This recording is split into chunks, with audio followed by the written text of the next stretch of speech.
Sau khi mà chia phần xong rồi thì cô ấy sẽ chia lấy cái phần tóc đầu tiên cắt ở cái phía gáy này. Which is gonna be my guide.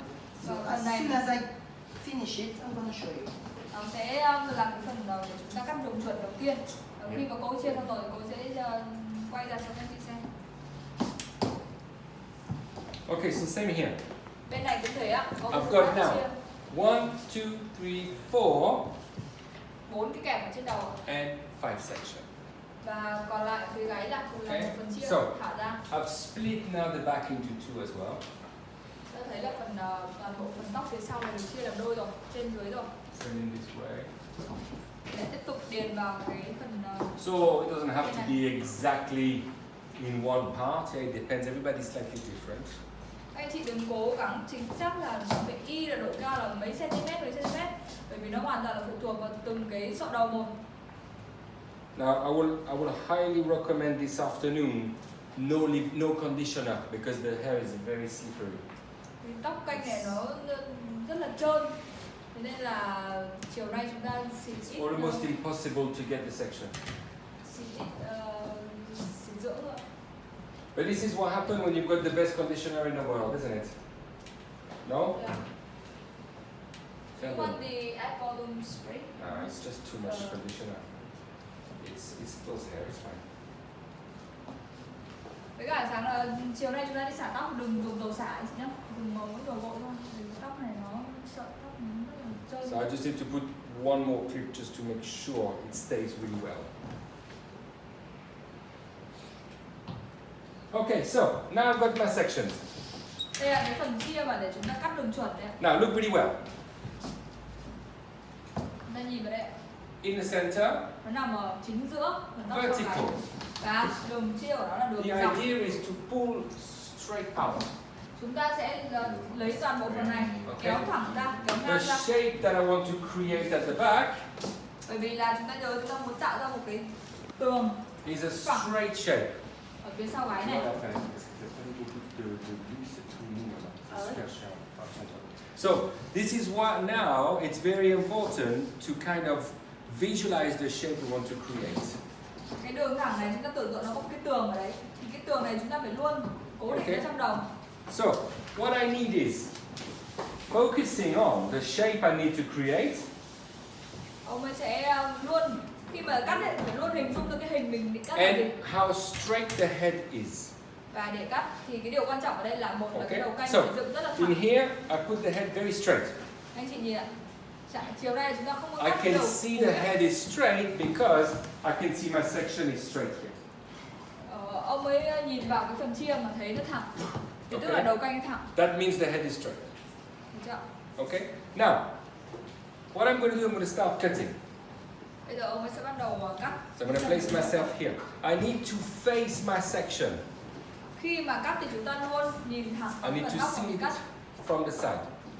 và nhìn vào Now bên. look, Đúng rồi, cái bên này tại sao? I'm going to cut with outside my fingers. Và ông ấy sẽ cắt ở ngoài ngón tay. Fanette will explain you more in details tomorrow on the second Ngày lecture. mai cái phần bài giảng thì cô Fanette có thể giải thích kỹ với anh chị tại sao chúng ta lại cắt ngoài ngón tay ở đây và lúc nào chúng ta cắt trong ngón tay. Cutting with outside the fingers help us to create a flatter shape. Nhưng mà bây giờ các chị hiểu là cắt ngoài ngón tay thì giúp chúng ta tạo ra cái đường phẳng dễ hơn. When you cut outside the finger, it's easier to control a straight shape. Dễ để kiểm soát cái độ phẳng của phần tóc hơn. Also, you will see that in foundation, when we cut outside the finger, it helps us to create layering technique. Và ngày mai chúng ta sẽ đi kỹ hơn, thế nhưng mà cắt ngoài ngón tay sẽ phù hợp với các kỹ thuật cắt layer. Khi Okay. cắt layer thì chúng ta nên cắt ngoài ngón tay. So from here now, bring the shape down, and then I can see shape very flat. Yeah. Hình rất là phẳng đúng không ạ? Now I'm going to cross check Sau khi mà cắt xong chúng ta sẽ kiểm because tra it's very important visually chéo. to see the shape I want to create. Yeah. Ông ấy kiểm tra lại, trải Okay. ra và xem là cái đường nó thẳng hoàn So toàn I chưa. go back. I'm standing very straight. Nếu mà chưa được thẳng lắm thì sẽ phải chỉnh lại. Check Tại vì the cắt đường shape. chuẩn là rất là quan trọng. Sai một ly ở đây là sẽ đi một dặm ở những phần sau luôn. I'm happy. and then I stop.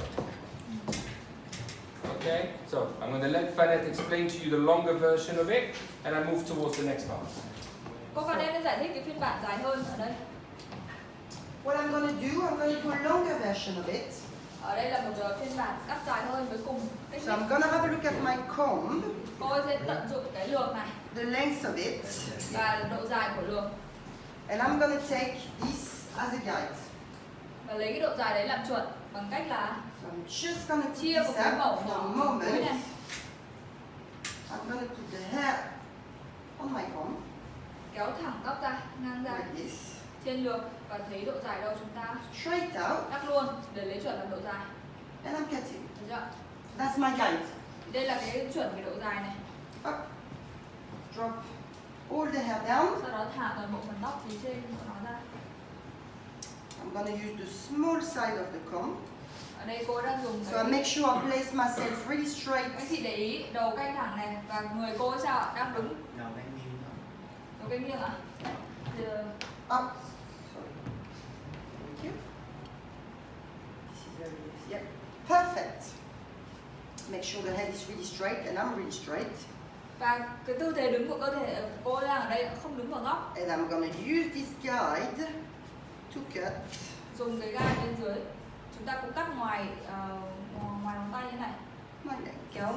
Kéo hoàn toàn ngang 90 độ ra và cắt. So now I have to be very, very careful of the direction of the roots. Khi mà chúng ta nhìn vào cái phần chân tóc mà thấy hướng tóc đúng rồi thì chúng ta mới cắt. Đừng nhìn vào gốc vào And ngọn here tóc you mà nhìn can vào gốc see tóc. this is already happening, the shape for me. So I'm just going to go over just to see if I don't have any finger marks. Or if I Bởi vì là phần tóc này leave nó to thế nên là cắt chia làm đôi để tránh cái việc mà nó any sẽ hair. nối giữa hai cái phần ngón tay ấy, thì cô ấy sẽ kéo ra để kiểm tra chéo lại lần nữa. Everything needs to be straight out and as Toàn bộ clean tóc này as phải kéo possible. thẳng ra khỏi da đầu Making sure và nhìn vào gốc trước khi cắt. it's very, very clean. Perfect. So that's my guide. Và như vậy là cô cắt xong đường chuẩn. So from now, Khi cắt xong đường chuẩn này rồi, I'm going to divide this guide into. chúng ta không thả nguyên đường chuẩn này mà chúng ta lại chia đôi cái đường chuẩn này ra. And I'm going to put Nửa bên phải kẹp lại vào cái phần tóc chưa cần cắt. one side away to make sure I stay clean throughout the haircut. And now I'm going to move forward Một nửa bên and này take a new section, same thickness as the guide. và lại chia để cắt phần tóc tiếp theo. Phần tóc tiếp theo này độ dày bằng với cái đường chuẩn. Can't be too thin because otherwise it's pointless, but it can't be too thick because you need to be able to work in transparency and to see your guide through. Độ dày ấy nó phải bằng nhau, không cần quá mỏng. Quá mỏng thì chúng ta rất mất thời gian để cắt. Bởi vì A nhiều lot phần of chia water. quá. Nhưng mà quá dày thì lại không nhìn rõ được đường chuẩn. And Che now, đường chuẩn. what I'm going to start doing, I'm going to start over directing the hair back to the previous. Chúng ta vẫn chia những cái đường dọc, anh chị nhá, chia đường dọc ngay bên cạnh. Nhưng mà bây giờ chúng ta không kéo tóc thẳng ra khỏi đầu nữa, mà So là what sẽ that kéo means is, kéo khóa về phần chia trước của nó. every subsequent sweat section will be back onto the previous. Tất cả những cái phần chia phía sau đều là kéo về trước nó. 2 về 1, 3 về 2. So that means the roots will be back onto the previous one. Tức là khi mà chúng ta kéo tóc ra mà chúng ta nhìn vào gốc tóc thì chúng ta phải thấy là cái gốc tóc của cái phần tóc mà chúng ta đang lấy đây này nó phải đang xiên về cái phần tóc số 1. And we say that this side is the hardest side because there is something very specific about the body motion. JB, would you like to talk about this? Bên này thì sẽ là cái bên khó. Bởi vì sao ạ? Bởi vì nó sẽ liên quan đến vị trí đứng của cơ thể. So I'm now basically like almost at the end of that first side. Ở đây thì ông ấy đã cắt gần xong cái bên đầu tiên này rồi. So as Fanette mentioned, Như cô Fanette đã nói ạ, what we need to do here điều mà chúng ta cần làm ở đây, is if you look at the head shape, chúng ta nhìn vào cái dáng đầu điện tròn đây, the head shape is round. đúng không ạ? Nó tròn. Yeah? Now, what is the usual thing that we do with our body when we cut hair in a salon. Khi mà là cắt tóc ở salon ấy, thì có một cái việc mà chúng ta di chuyển người, chúng ta hay di chuyển người như thế nào? We usually turn around the chair. Chúng ta hay đi xung quanh cái ghế đúng không ạ? Cái ghế cắt. Yeah? So, by turning around the chair, Với cái việc mà đi vòng tròn xung quanh usually the main shape we do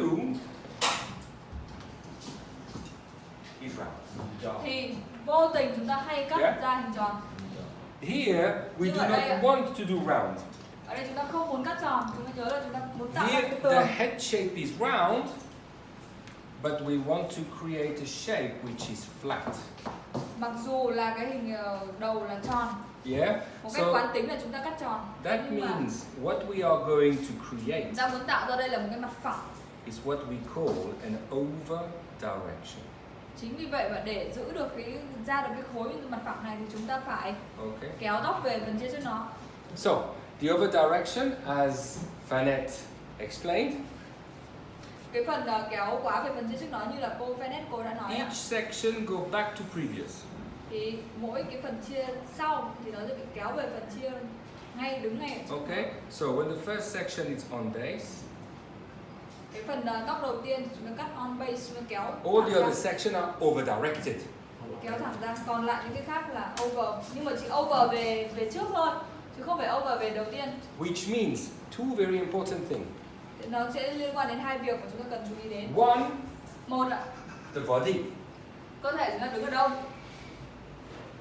So if we want to create a shape that is straight, Nếu mà chúng ta đứng trước cái tóc này, chúng ta muốn tạo ra the một cái tường ở body đây cannot move. thì cơ thể chúng ta không được phép di chuyển ra Body stay here cái vị trí góc, in the same line. và chúng ta phải đứng ở cùng Yeah, cái đường thẳng. I trước can mặt cắt. move on the line, Chúng ta có thể đi Yes. dọc theo cái đường này, but ra vào not như này, in nhưng không được đi vào trong or out. hoặc là đi ra ngoài. Yeah, only in that straight line. Chỉ có đi ở cái đường thẳng này thôi. So the hair goes out. Chúng ta kéo tóc ra, nhìn thẳng vào phần tóc và chúng ta cắt.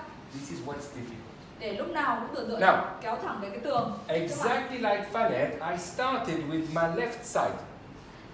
Giống như là cô Venice thì ông ấy cũng cắt ở phần bên trái của đầu trước, Okay, using the over direction. sử dụng kỹ thuật kéo quá về phía So trước I want to create a straight shape. để tạo ra một cái đường thẳng ở đây. Now, have a look at what I do with my body motion. Anh chị để ý cái dáng đứng của ông I ấy. stand on this side, Ông ấy đứng ở bên này. and as I come through the hair, Khi mà ông ấy trải tóc ra ấy, I go out, back to previous. thì chạy thẳng ra và sau đó đẩy nó về phía trước. Được chưa? Out, back to previous. Kéo thẳng ra và đẩy về cái phần chia trước nó. Out, back to previous. Cái động tác của chúng ta sẽ là kéo Okay. ra và đẩy Nào. về. Why đẩy did luôn. I start with the left side? Tại sao ông lại bắt đầu cắt được bên trái trước? What would you say? Anh chị nghĩ sao? Why did we start with the left side and not with the right side? Không phải là cắt bên phải mà là cắt bên trái. Bên chuông tay. Các bên Dạ. chưa thuận tay. Thuận tay gì ạ? Because you are right-handed. Yes, but why? Bởi vì là Not why I'm right-handed, still why the left ờ, side? bởi vì là ông ấy thuận tay phải. Thế nhưng mà tại sao thuận tay phải lại phải cắt ở bên trái trước? Bên không thuận xíu để bên đi theo nó dễ ra. Tốt. Nghĩ là gì ạ? Tại sao ạ? Bên kia cắt nó chuẩn hơn. Chọn cắt tay phải đúng không ạ? Thì lược chúng ta là đương nhiên sẽ là lược ở bên đây gì ạ? Các bên chưa thuận xíu để Đường là bên đây trái. Không, bên này không phải bên chưa thuận anh. Thuận của người ta là thuận tay, còn cái bên nào thì Look là at what I'm doing. đây ạ, anh chị I thấy grab the hair, ông ấy sao ạ? and then the way I'm stand, Cái vị trí mà ông ấy đứng ấy I push. là đúng rồi, ông ấy đẩy về cái phía trước. In nature, Tự nhiên cái từ đấy tự nhiên là có thể ạ. when you push away from you, Khi mà chúng ta đẩy ra khỏi vị trí của mình more difficult to control khó hơn than bring towards you. là kéo về đúng không ạ? Đẩy ra khó hơn là kéo về. This particular technique and shape, Cái hình và kỹ thuật ở này we are going to stand on the same side. chúng ta cắt hai phần tóc nhưng chúng ta đứng cùng một bên. Whether- Đứng bên này. Whether I cut the left Dù là cắt bên trái or whether hay là cắt I bên cut phải the thì chúng ta vẫn đứng cái vị So- trí đấy. one side I push, Một bên one side I bring. Một bên chúng ta sẽ phải Yeah. đẩy So và một bên chúng ta sẽ phải kéo naturally, về. I'm started with the difficult side. Và tự nhiên thì ông ấy sẽ bắt đầu từ khó trước, Okay, so sau đó là dễ cắt sau. before I pass you back to Fanet, I want to show you the completed side here. Trước khi mà chuyển sang cô Fanet thì ông Okay, ấy sẽ so chỉ cho các anh chị look, cái bên này đã this cắt side rồi. is completed.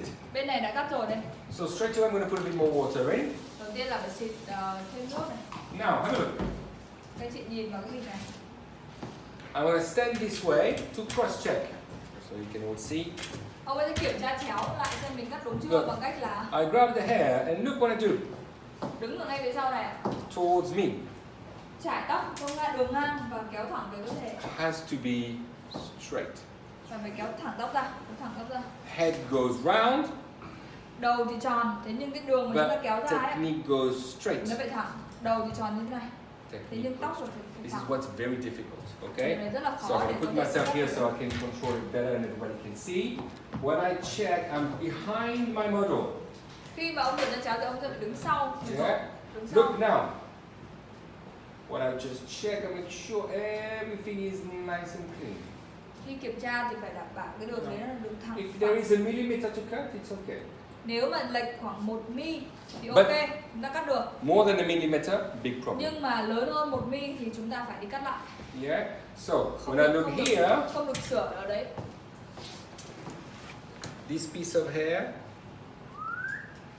this piece of hair,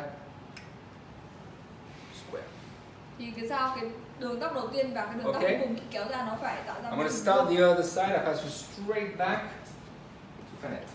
Và ông ấy sẽ cắt phần này và chuyển sang cô Vanet. My first side. Cô Vanet đã cắt xong phần đầu tiên và bây giờ cô cũng kiểm tra chéo bằng cách So đứng. I'm just elevating exactly same horizontally to what I've done vertically. And I have a tiny little bit to dust, which is absolutely Ta fine. cũng And I'm bringing everything flat back. phải kéo toàn bộ tóc nó thẳng ra. And you can see everything. Khi mà cái đường này là thẳng rồi thì là chúng ta ok. Okay? So now I'm gonna start the other side. So I go back to the middle, and this time I'm gonna have to bring the hair towards me. Và để cắt phần tóc tiếp theo thì cô lại rời vị trí. Vị trí kiểm tra chéo là ở phía sau. Vị trí cắt của chúng ta là phải nhìn về phần bên để mới phẳng được. Cô lại về cái vị trí phần bên này. So I'm gonna do few sections, and I'm gonna cross check straight away. Với cái to see phần tóc này chúng ta đã có một nửa đường chuẩn đang kẹp vào từ hồi lúc trước rồi. if the length is the same, and most importantly, if the over direction is correct. Và với phần này thì cứ cắt khoảng 2-3 khoảng tóc là chúng ta phải kiểm tra chéo lại một lần xem là độ dài nó có bằng nhau không và cái hướng kéo ra nó có được phẳng không. So I still keep my section quite tidy. Nên nhớ là chỉ thả cái phần tóc mà chúng ta cắt ra thôi. Anh chị nhớ hai cái Nice kẹp and nhá. clean. And now my body will move like this. Và bây giờ người cô ấy sẽ đi thẳng như thế này. Tức là chúng ta chỉ đi như thế này hoặc là So- đi thẳng này thôi. Chứ không phải Again. đi thành góc tròn. I need to pay attention to the roots to make sure I over-direct it at right place. Khi mà cắt thì trước khi cắt chúng ta sẽ phải nhìn lại một góc để xem là And I phần tóc thứ follow hai là có đang chảy về phần tóc số My 1 God. không? same. Và không hạ tay nhá. On Kéo ra the rồi, roots. dài mấy thì cũng giữ tay như thế và cắt chứ không hạ tay xuống và cắt như này. Nó rất hay làm động tác đấy. And I'm going to do one more section, and I'm going to check straight away that I am balanced. Cắt thêm một phần chia nữa và sẽ kiểm tra chéo ngay xem là hai phần chia đấy nó có cân bằng nhau không. So section the same thickness. Độ dày của các phần chia So I bằng make nhau. sure that my guide is really clear to see, so I don't leave too long or go too short, or I don't recut my guide. Và cố gắng là đừng có mà cắt vào đường chuẩn đấy luôn ở đấy. It's the same. Vị trí cơ thể Perfect. So chúng ta để I ý. come inside. Yeah, because that's an help to make sure that again I'm overacting the right Tiếp nữa một điểm place. chúng ta để ý đến cái hướng lược. Phần chia trước lược chúng ta đẩy ra đúng không ạ? Chúng ta chĩa chĩa răng lược ra ngoài. Phần trên này cô đảo ngược lại, kéo vào, thế thì răng lược sẽ đẩy vào trong. Hai cái khác nhau. Đúng chưa? Chúng ta ghi chú vào, bởi vì chiều nay là cũng sẽ là như thế. Đẩy ra thì lược phải chĩa ra, kéo vào thì lược lại phải quay ngược lại. Yes, because that's assisting your body Nó into sẽ the giúp process mình of chuẩn over hơn direction. cho cái động tác kéo về, kéo quá về. So now I'm going to go back to the center. Bây giờ This cô is lại the quay lại moment of truth. phần chính giữa. Bây giờ kiểm tra chéo này. Cắt hai phần thôi là phải kiểm tra một lần xem nó có bị lệch gì We're nào going to không. elevate everything. Nâng và kéo toàn bộ tóc ngang ra. Same. Cùng góc nâng đúng không ạ? 90 độ ngang đấy. Just a tiny. Khi mà thấy lệch 1 mi thì chúng ta cắt được. Lệch trên That's 1 perfectly mi thì balanced. chúng ta phải cắt lại. So now I know that I can carry on. My over direction is right and consistent. Khi J'arrive mà pas à parler. Works. I don't know, I'm like, She's hot this morning, Fanny. yeah. okay, we can That's fine, that's fine. À toi? Mais de l'intérieur, par contre. I'm warm, but from the inside. Too much information. No, no, it's just, I think it's the, Too much food, too much name. no. No. Ooh. nhẹ thôi chị ơi, đừng bay hết đâu. You're gonna make her freeze now. Sao cái gì đó vô đây nè, vô đây nè. Okay, so I'm going to give you Đưa dắt đó, dạo not one tip, Ở đây ông ấy sẽ có một cái mẹo, không chỉ một đâu ạ, not two tips, cũng không phải là hai, but three very important ba cái tips. mẹo rất là quan trọng để chúng ta có thể cắt luôn chuẩn ở đây. How really you can get successful this afternoon. Để cái ba cái mẹo này nó giúp chúng ta phần buổi chiều cắt rất chính xác. So, first tip, Mẹo đầu tiên, from one side to the other side, từ bên này sang bên kia, whichever areas of the haircut you are, dù là ở phần bên nào đi chăng nữa, you will always only chúng ta chỉ need two different sections and no more than two. chúng ta sẽ chỉ dùng 2 phần chia thôi. Có nghĩa là như thế nào? The previous that's been cut Phần tóc đầu tiên mà chúng ta đã cắt rồi này, and the new one. và phần tóc tiếp theo mà chúng ta cắt, tức là sao? Những cái nào không dùng thì chúng ta kẹp lại, Why? chỉ thả ra cái phần tóc Because- trước nó và phần tóc Imagine tùy chúng ta tưởng tượng này. I am on section number 3. Giả sử ông đang cắt ở cái phần chia số 3 này, cái lớp tóc số We 3 này. only over direct to one. Three. To one. No, we only over direct to previous Yeah. one section. Yeah. Chúng ta chỉ kéo về một phần chia trước nó thôi, chứ không phải kéo 2. So, if I keep the first section, Thế nên nếu mà cái phần chia số 1 mà chúng ta vẫn giữ lại đấy, I will tend to over direct too much. thì rất dễ trường hợp là chúng ta sẽ kéo hẳn về một Yeah. chứ không phải kéo về 2 nữa. And my shape, instead of being straight, is going to be very long. Thì kết quả ra là sao? Thay vì là có đường thẳng ở Yeah. đây, nó sẽ bắt đầu bị dài ra, bởi vì nó bị kéo mạnh quá, Over kéo về mạnh direct too quá. much. So, first very important point, Thế nên điểm đầu tiên rất quan trọng. look at what I'm doing. Anh chị nhìn vào ông ấy đang làm gì đấy ạ? Super clean section each time. Phần chia rất là sạch sẽ và This one for the guide, một phần đầu tiên để làm chuẩn này, and the new one I'm about và to cái do. phần chuẩn bị cắt, chỉ Okay. có 2 phần đấy được tháo ra That's thôi. the first very important tip. Rất quan trọng nha, chiều nay mà ông ấy thấy ai không ấy là ông không cho cắt tiếp đâu. Use your sectioning clip. Use a lot of water so you can have nice sections. Xịt tận đẫm nước vào và chúng ta phải dùng kẹp để kẹp lại những cái phần tóc mà không cắt, chỉ có thả ra cái cắt và cái chuẩn thôi. Second, Mẹo thứ hai, cái cạnh thứ hai, use your comb in an intelligent way. hãy dùng cái lược này một cách thông minh. How? Như nào ạ? Well, one side Một bên I push. chúng ta đẩy đúng không ạ? One side Bên phải này thì chúng ta I bring. kéo về. Comb direction. Vậy thì chúng ta phải dùng cái hướng lược này để giúp In chúng ta. here, this side, Cái bên đầu tiên ạ, each section push. chúng ta đẩy từng phần So. chia nó đẩy về trước. I comb and I Okay. use the teeth of the comb Chúng ta sẽ dùng cái răng lược này out.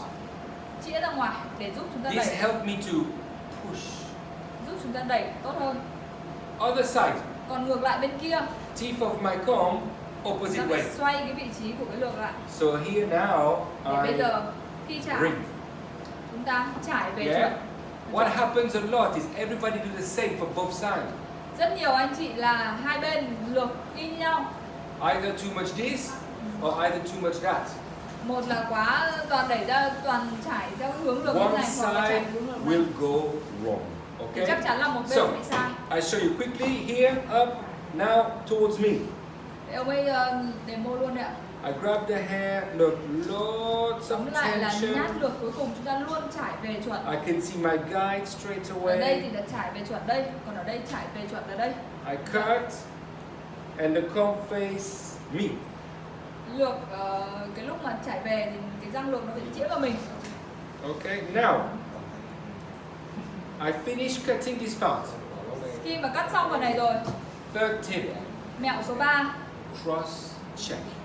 là kiểm tra chéo. How do I cross check? Bằng cách nào? Di chuyển vị trí ạ. Opposite of how I cut. Kiểm tra chéo sẽ là ngược So lại from của here, I phần go cắt. back straight. I Từ grab đây the chuyển về hair, đây. Chia dọc bây and giờ I thành chia ngang. cross check Được chưa? to make sure Giữ nguyên góc nâng I'm straight. và kiểm tra xem nó đã phẳng chưa. Tip number 3, Mẹo số 3, cross check every section you've done. cắt đến đâu kiểm tra chéo đến đấy, không để bị sai đi một ly nào. Why? Tại sao ạ?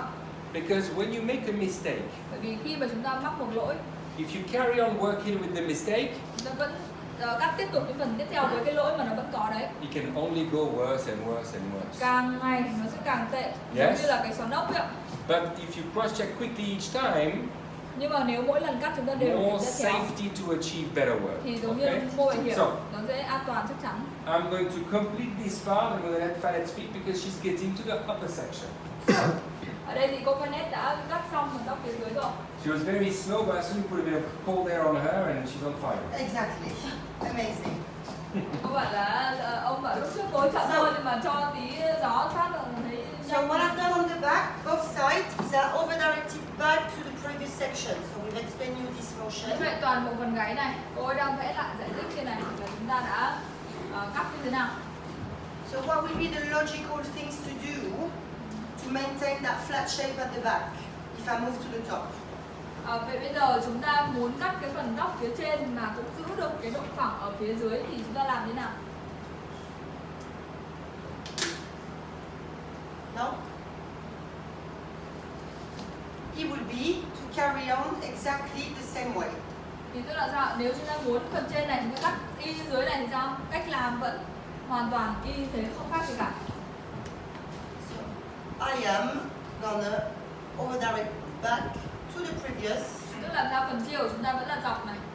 Thứ hai là following what I've done trải, underneath. chúng ta sẽ trải quá về phần chia trước nó và Make sure nối I nối với maintain cả a trên. flat shape. So I'm gonna start from the middle, Vậy, giống nhau tức là sao? Luôn bắt đầu từ chính to giữa the đúng không bottom. Now I need to be careful ạ? Ở đây chúng ta phải cắt cẩn thận hơn a little bit một chút. because on the doll head, this area here is a little bit thicker. Bởi vì ở trên đầu canh ạ, thì cái khu vực đỉnh này nó được cấy nhiều tóc hơn và nó dày tóc So dày that hơn. means a bit more hair.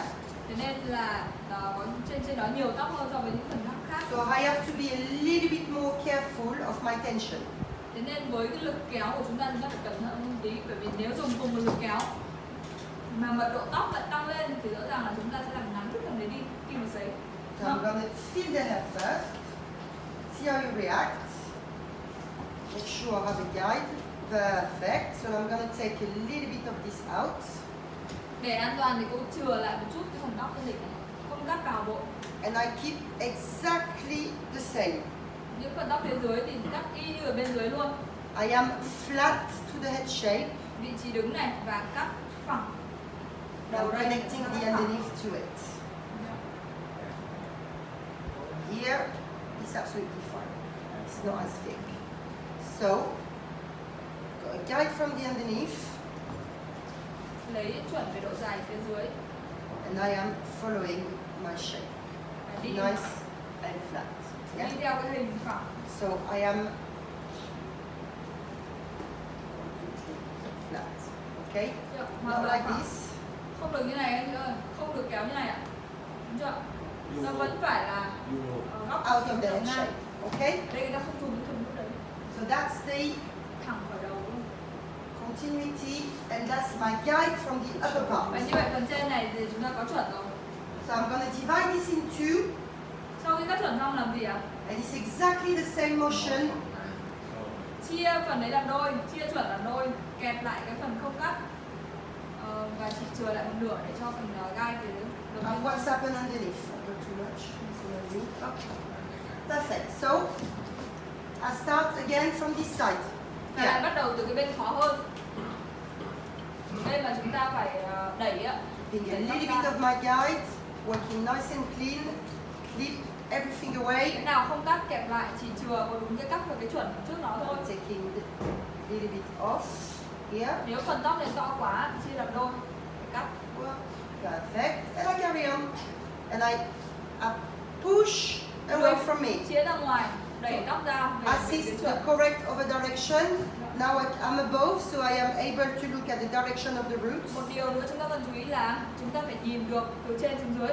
Chứ nếu mà cái này cao lên thì chúng ta không nhìn được gốc, mà đầu canh sẽ thấp hơn mắt của chúng ta. Chúng ta có thể nhìn thấy được. Drop down a little bit, Xem là gốc tóc có phải là cái phần hai này nó được trải về một hay không. and I can see that I am back to Khi mà the nhìn lại previous. vào gốc rồi thấy là đúng là kéo về đúng chuẩn rồi. And I carry on. Okay? Okay, let me quickly show you this. So, Yeah. flat this way Phẳng đúng không ạ? Này Yeah. mặt này phẳng đúng không ạ? and flat this way. Và mặt này cũng phẳng. Okay? You Giống như can cái really tường. see what we're trying to do is a flat shape. Chúng ta muốn Alright. tạo ra một cái mặt phẳng. So, now exactly like Fanette, Và bây giờ thì giống y như là cô Fanette làm, I'm going to cut the top ông ấy sẽ cắt cái phần tóc phía trên này, phía and sau, phía nothing trên. is going to change. Không thay đổi bất cứ một điều gì cả. Pull down those two sections Thả ra cái phần tóc mà mình cần cắt and I'm going to do a similar motion. và động tác hoàn toàn tương tự. But you know what? The hardest part of the haircut is done. Nhưng mà các anh chị biết sao ạ? Cái phần tóc khó nhất để cắt đã xong rồi. Why? Đó chính là phần gáy. Tại sao thế ạ? Because the hair here, the head shape goes down. Bởi vì riêng cái phần này thì So đầu nó óp vào. it's quite difficult with the body. Thì với cơ thể chúng ta khi mà nâng cả cái phần tóc Now, chia ở trong này ra ngoài the nó head khó. goes up, Bây giờ là đầu So- bắt đầu cong lên rồi. a lot more comfortable. Thì bắt đầu cơ thể chúng ta dễ hoạt động hơn, cứ kéo thẳng So ra rất là dễ. this is why really all the process of what we said towards, cross-checking, fine section, lots of water are very, very crucial. Thế nên là khi mà cắt cái phần gáy ấy, thì kể cả chiều nay người ta cũng sẽ để ý rất là kỹ đến từng phần một. Ví dụ như là chia sạch sẽ này, xịt nhiều nước này, kẹp gọn gàng. So now exactly the same. I'm going to use the clips. Tiếp tục ông sẽ phải dùng quy tắc một là kẹp Okay, phần không cắt I lại. can see my section now. Nhìn thấy phần chia của mình rồi. Let me give you a quick tip. Một mẹo ở đây ạ. When a section is in the center, Khi mà chúng ta có một phần chia ở chính giữa như này the first section in the middle thì cái phần tóc đầu tiên ở chính giữa is half half. thì nó sẽ là gì? Nửa bên này, nửa bên Yeah, kia. a lot of people Nhiều người khi mà lấy đường chuẩn ấy, take the first section thường là lấy ở một Here. bên, or here. một bên này hoặc một bên kia. Not good. Không đúng. The first section is here. Mà cái phần chia đầu tiên của chúng ta sẽ là một nửa bên trái, một nửa bên phải. Little bit on either side. Mỗi bên một tí. Yeah, that's how you find the center. Super important. Điều này rất là quan trọng đó, khi mà các anh chị chia chiều nay. I'm gonna remove that straight away. So now, once it's nice and clean, Khi mà sạch rồi, chúng ta sẽ I'm going to split the section into how many pieces I need. 1, 2, or 3, depending on the length of my finger. chia cái phần này ra thành mấy phần tùy thích, 2, 3 tùy vào cái độ dài ngón tay, nó ngắn thì The chia hair ra starts ba. to dry, so straight away water. Đảm bảo tất cả các phần tóc cắt độ ẩm phải bằng nhau. Bây giờ tóc bắt đầu khô đi rồi, chúng ta Body sẽ tiếp tục vào. position in the same way. Vị trí cơ thể chúng ta sẽ đứng theo đường vuông And I carry on my straight shape. và nhìn thẳng vào phần tóc mình cắt. Okay, I stay straight Đứng thẳng, tay thẳng, and I rồi carry đứng on thẳng, cutting straight up. cắt một lần thẳng. Okay? And I'm going to go again and again. For me, I'm not going to round the top. I'm going to stay really, really straight. Và phải nhớ ra là toàn bộ là kéo thẳng ra, đừng có tròn. There's a lot of different variation that we can do. We can go a little bit rounder if we want. Me, I want to go very classic, straight at the back. Có nhiều phiên bản cắt cùng kỹ thuật đấy, nhưng mà ông ấy muốn đảm bảo cái hình khối nó cổ điển, nó classic nhất có thể, nên ông sẽ cắt đúng chuẩn kỹ thuật luôn. Toàn bộ phần tóc đằng sau này kéo phẳng trước, ở bên Pass you sau. straight back to Fanayat Hakai style. What? Và chuyển về cô Canet. So, now that I've completed the first part of the top, I'm gonna have a quick check. Ở đây thì cô đã cắt xong phần tóc bên trái ở trên đỉnh rồi, cô sẽ kiểm tra chéo lại. And I am noticing that I've gone slightly longer in one part. Và cô thấy là có đúng một cái phần mà bị dài hơn một chút xíu so với các phần còn lại. It is flatter, but it's just one section. So I'm gonna go back to exactly this area. Thì cô ấy sẽ quay về đúng cái phần tóc mà bị dài ra đấy và cắt lại. Cái này Because when you cross check, you are actually able to see horizontally where is the little mistake. trải ngang ra thấy cái chỗ một phần nào mà dài hơn 1 mm. So Chúng that ta sẽ could phải be chia dọc để cắt lại cái phần đó. that could be for few reasons. Lý do dài hơn là gì ạ? Maybe the section was too big, Thứ nhất là có thể phần chia của cô ấy bị to quá, so therefore it wasn't as precise, and I wasn't able to see the guide as much. nó không được chính xác lắm. Or it could be the elevation, Hoặc thứ hai and we là can see straight away.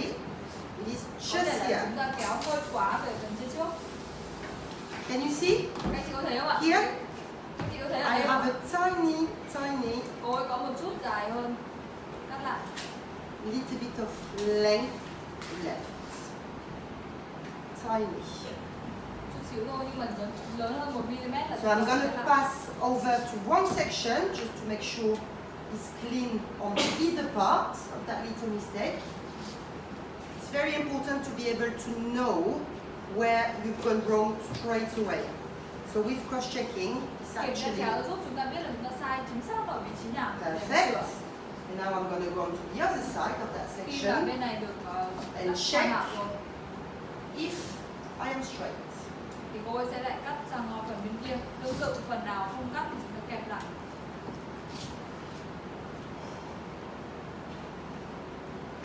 And I have a little bit here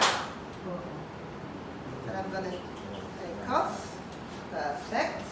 And I'm gonna do one more to make sure it's completely flat.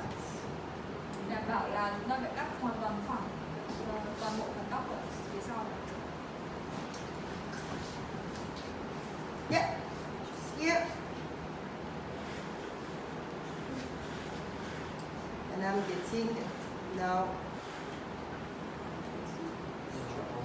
So, now moment of truth. Is that little mistake gone? Và Let's see. sau khi cắt lại rồi thì sẽ kiểm tra lại lần nữa xem là đã chuẩn It chưa. is. Chuẩn rồi ạ. I am back to something completely flat now. Ra được một đường thẳng hoàn toàn. Just need to clean it up. Và mọi người để ý là thẳng ở đây là thẳng But hoàn it's toàn nhé. completely flat. Không có gập ghềnh. Chiều nay chúng ta đã So gập ghềnh within cắt lại. literally 2 minutes, I was able to locate where the mistake was and to go back to it straight away. Và chỉ là tốn mất cỡ Then we will be 12 able phút to thôi. explain you those tips, the difference between horizontal and vertical, and how you cross-check why. You will see that in details tomorrow in the lecture, and this afternoon during the workshop, we're going to be able to show you those little tips so you'll be able to understand and to practice it straight away. Trong bài giảng của ngày mai thì chúng ta sẽ hiểu được quy tắc kiểm tra chéo là gì.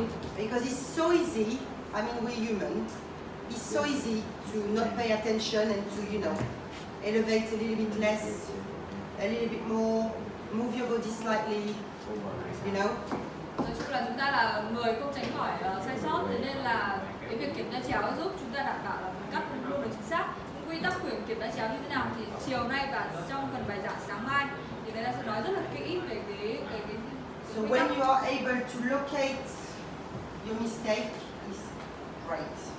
Và chỉ cần là chúng ta biết cách để xác định được là nó sai ở chỗ nào thì chúng ta sửa rất là dễ. Because you go back straight to it and you fix it. Và chỉ sửa đúng ở cái phần đấy thôi chứ không bị lẹm theo các cái phần tóc đúng khác. And generally by fixing it, this isn't something that you will keep redoing over and over.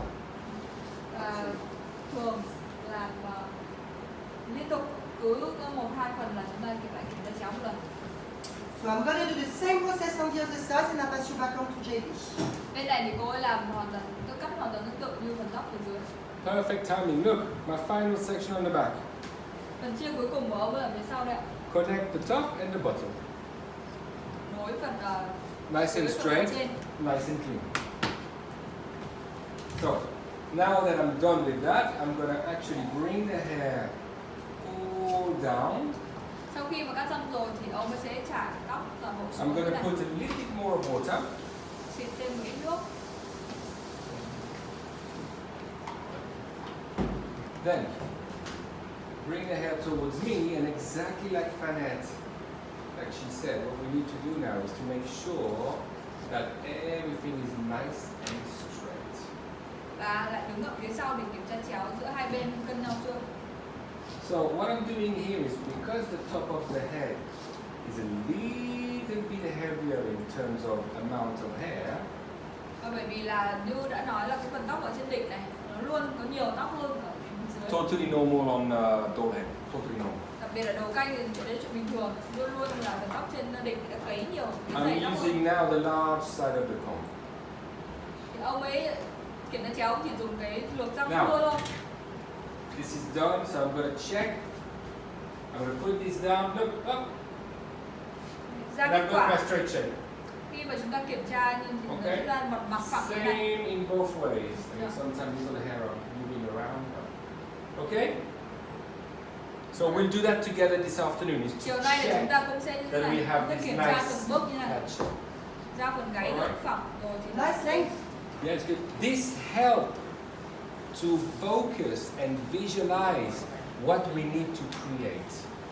cái Yeah? động tác đấy thì giống như là chúng ta học buổi sáng, chúng ta học về hiểu về hình. I think what happens a lot is that we tend to be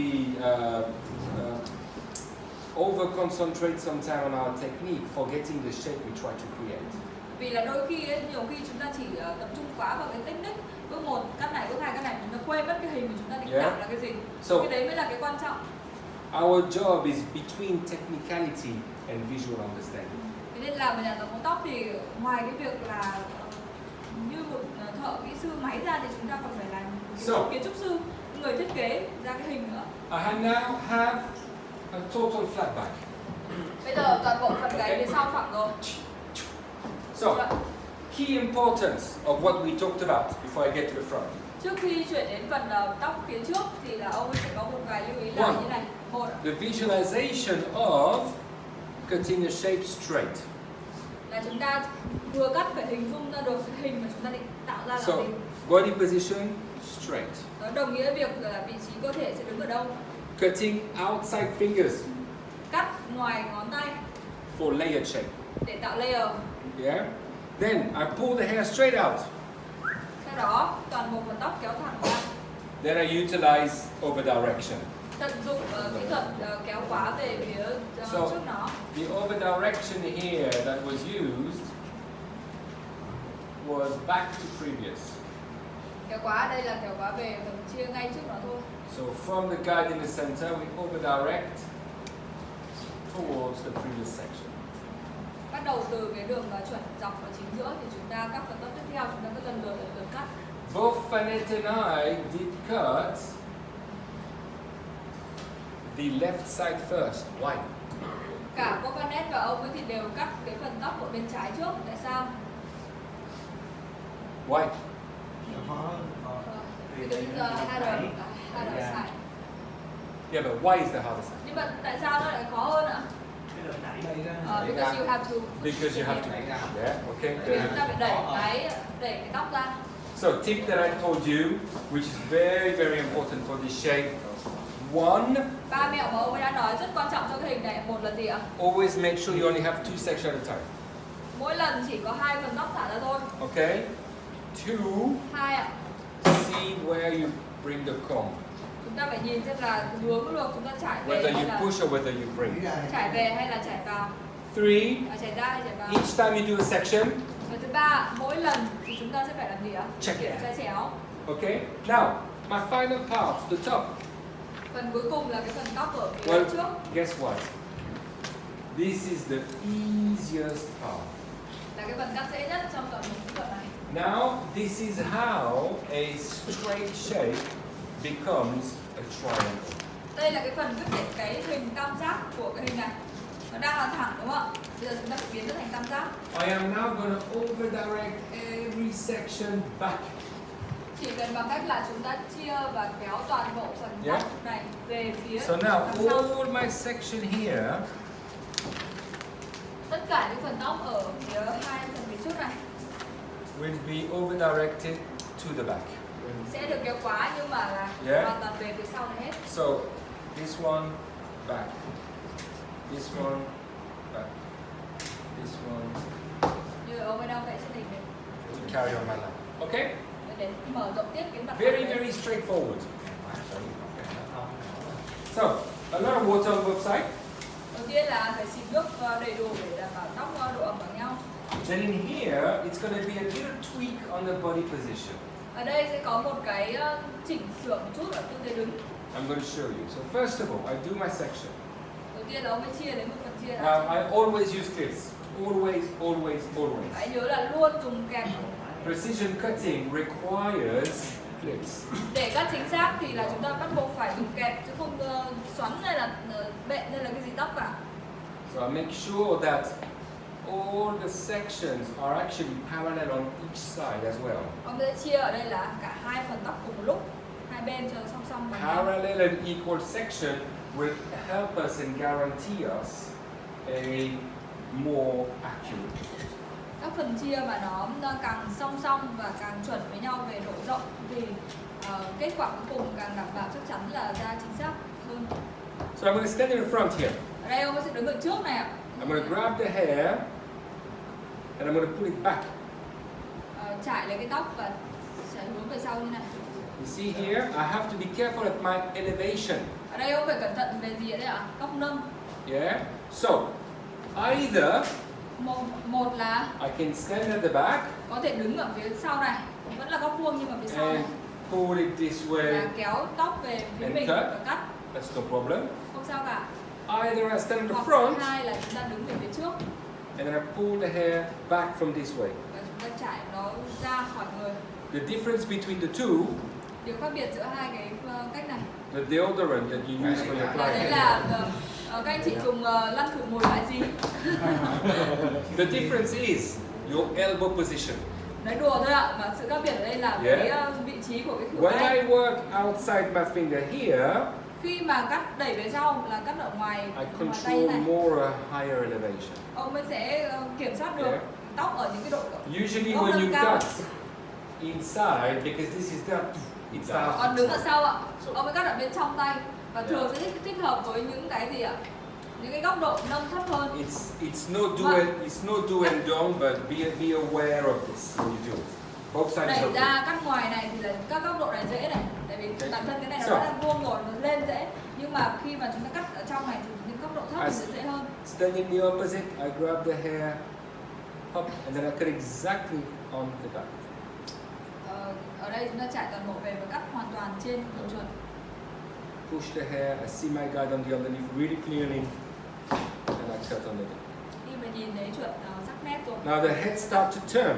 Ở đây ạ, bắt đầu đầu ở bên dưới thì Yeah, nó so hút I vào. see here, and then as it goes down, look at my body. I go back to my original position. Khi mà ở cái cắt xuống phần dưới này thì ông lại quay về cái vị trí cũ, kéo phần tóc ở bên này sang ngang. Okay? And Chỉ I'm có trên này gonna chúng ta cut. kéo về đây được thôi, còn đây là chúng ta bắt buộc phải kéo về Now, ngang này. other side same. Bên này cũng thế ạ. I'm here, I push. Phía trên này thì chúng ta đẩy về Here được. I can see that I can cut. Chưa ạ?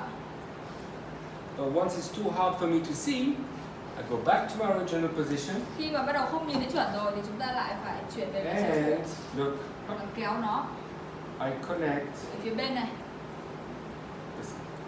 Không múc lên gì nữa, không múc So, tóc lên và kéo nó Tomorrow phía trên. morning, Finance is going to give you an amazing lecture Sáng ngày 3 thì sẽ có phần bài on giảng rất là mechanics and dynamics. So she will explain more about inside, outside fingers, more about body position as well. Và giảng rất là kỹ về từng những cái chú ý này. Khi nào cắt trong, khi nào cắt ngoài, tại sao lại thế, tại sao đứng đây, tại sao không được đứng kia, thì sẽ là chúng ta sẽ có cái lý giải rất là rõ về trong buổi sáng So ngày now hôm nay. nothing changed. I'm going to carry on my last 3 sections the same way and I pass you back to Fanny. So, Ông ấy sẽ cắt tiếp tục như thế, còn bây giờ quay trở lại cô Phanet. as JB said, the side here are the most simple to connect to the back. So, what I've decided to do, while they are nice and up, I focus on my fringe a little bit more. So, Phiên bản này thì cô ấy có cắt mái, thế nên là khi mà hai phần này thì chúng ta chỉ cần là hai phần bên thì chúng ta chỉ kéo sau thôi. Nhưng tạm thời chúng ta kẹp nó ở đấy đã và chuyển sang cắt mái trước. so I'm creating a long, soft, layered look. Người nhớ là phiên bản của cô ấy là phiên bản layer mềm và dài hơn so với bên kia. So what I wanted to do to complement this Thế nên để mà tăng cái độ mềm mại cho phần tóc is to create a long, soft fringe. thì cô ấy sẽ cắt một cái mái dài và mềm. So what I've done, Thì cô sẽ làm như nào? I use vertical section Cô sẽ dùng những cái phần chia dọc. from the Mái này. middle. Đầu tiên là chia lấy ở chính giữa đã. So you judge the length wherever you Ta want it to be. tính cái độ dài xem là chúng ta muốn cắt mái dài đến đâu. I've used a rounded cutting line, Và chúng ta cắt tròn right? mái này. And I did back to the previous, which is flat again, square if you like. Now, Sau if đó you là have a chúng look ta at it, cũng cắt kéo về phần chia trước nó. it goes longer on the exterior. Thì điều đấy tạo ra gì đã? Càng ra ngoài thì càng dài ra, đúng không? Why is that? Chúng ta đứng ở đâu ạ? Why do you think that is? Nhưng tại sao lại thế ạ? Tại sao lại dài hơn về đây ạ? Because of the hairline. The hairline goes down. Và nữa là do cái đường viền tóc này của chúng ta là nó tròn, đúng không ạ? So, it means I'm retaining weight and length on the exterior of that fringe. Như vậy là chúng ta để giữ được độ dài và dồn trọng lượng về hai cái phần bên ngoài cùng này của mái. As simple as that. And that can be styled with a middle parting, or that can be styled with a side parting. It will be soft and versatile. Điều đấy cho ta cái khả năng là một là chúng ta thích tạo kiểu môi rèm ở chính giữa, hai là chúng ta có thể đặt môi lệch, cũng có thể đặt được nó mềm. Now, in terms of the length, that's where we are. Còn về độ dài thì là ở So đây. nice and swoopy fringe. Okay? Phần mái rất là mềm và giữ được And now that's trọng lượng ở done. đây. I'm going to clip it away flat, Sau khi cắt mái xong rồi thì kẹp and I'm going to concentrate on both sides.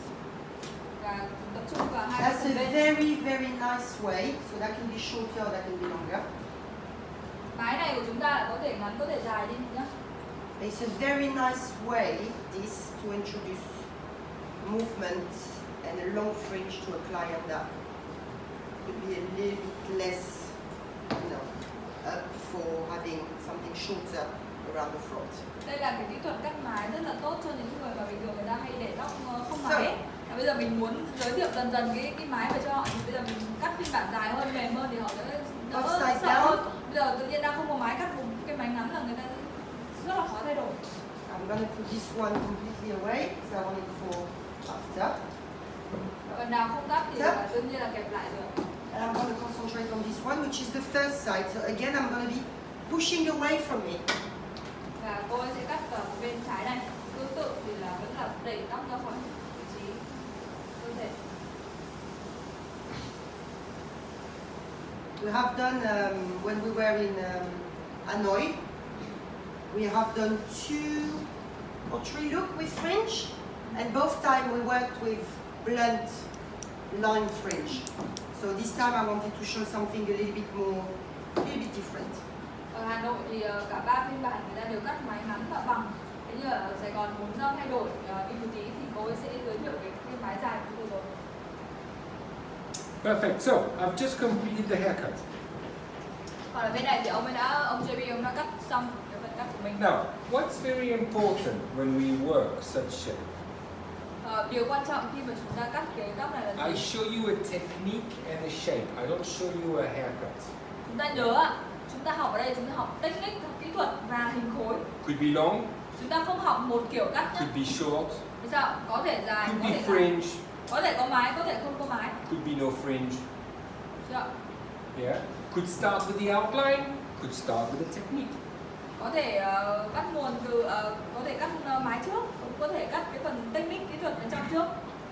So here the very important thing is I have not started my technique and shape from the outline. Ở đây là phiên bản của ông ấy thì ông ấy cắt kỹ thuật trước, toàn bộ phần tóc trước. I will do the outline at the end. Và để Okay. cái phần đường viền này cuối cùng mới cắt. Again, tóc another khô. way for me to check my shape. Kiểm tra Yeah. Checking that it's square. đã xem là nó square, nó phẳng chưa. Square or straight. Yeah. As everything goes back, Khi mà look, it tất leaves the cả length kéo về sau thì chúng ta thấy tam giác on không the ạ? front. Bởi vì độ dài đổ về phía trước, Okay. Shorter to longer. ngắn đến dài. What we call triangle. Và đây là lý do tại sao chúng ta gọi cái kiểu layer này là Once I layer tam finish giác. the top section, Khi mà cắt xong hết rồi, the way that I can control it and the way that I can basically visualize it is I take a vertical section on the top ở đây ông ấy sẽ có Yeah. một cách để chúng ta hình dung dễ hơn. because everything was horizontal to cut. Yeah, so cross check opposite. Đây là cái phần kiểm tra chéo của ông ấy ạ. And then by bringing the hair back, Khi mà trải tóc về everything stand up. Yeah. thì là In that way, it shows me that my over direction was right. khi mà kiểm tra chéo như thế thấy đúng rồi thì tức là cái Nào. động tác kéo quá về sau đã chuẩn. This is a very, very Nó important thấy là moment. lấy dọc thì kiểm tra chéo sẽ là ngang. Once I've cross-checked, you see, one place I cut the top. Vị trí đứng ạ để cắt I was in cắt here. cái phần trên phía bên này ạ. Một Then I là cut the side. I was in here. chúng ta đứng ở kia Yeah. để cắt phần So, trên đúng không? I Hai là utilize chúng ta the body đứng ở bên position. này để cắt phần bên. Đúng chưa? Then I have my shape Và như vậy là chúng ta hoàn thiện from được cái hình shorter dung. to longer. Thì gối này từ ngắn Okay. đổ về dài về phía trước. Now, let's style the haircut. Nhưng ở đây mới chỉ là được I am not going to do anything now. I will carry on the outline and the shaping of my overall look when it's blow dried. là lúc mà chúng ta phải lựa chọn So. sản phẩm đúng. We're going to do 2 steps, but inside the 2 steps there is 5 steps and another step. Sẽ có nhiều bước trong phần giấy này là phải chúng ta phải giấy chuẩn. Now, the step with the mousse is very important because doll head is very jumpy on the hairline. Một sản phẩm không thể thiếu trong cái phần giấy này là chúng ta bắt buộc phải sử dụng một sản phẩm So, dạng for mousse this, bọt. Bởi vì với cái con đầu canh you này know, á, cái đường chân tóc của viền tóc nó rất là cứng. Nó cứ Can I đẩy have ra. the glamour whip?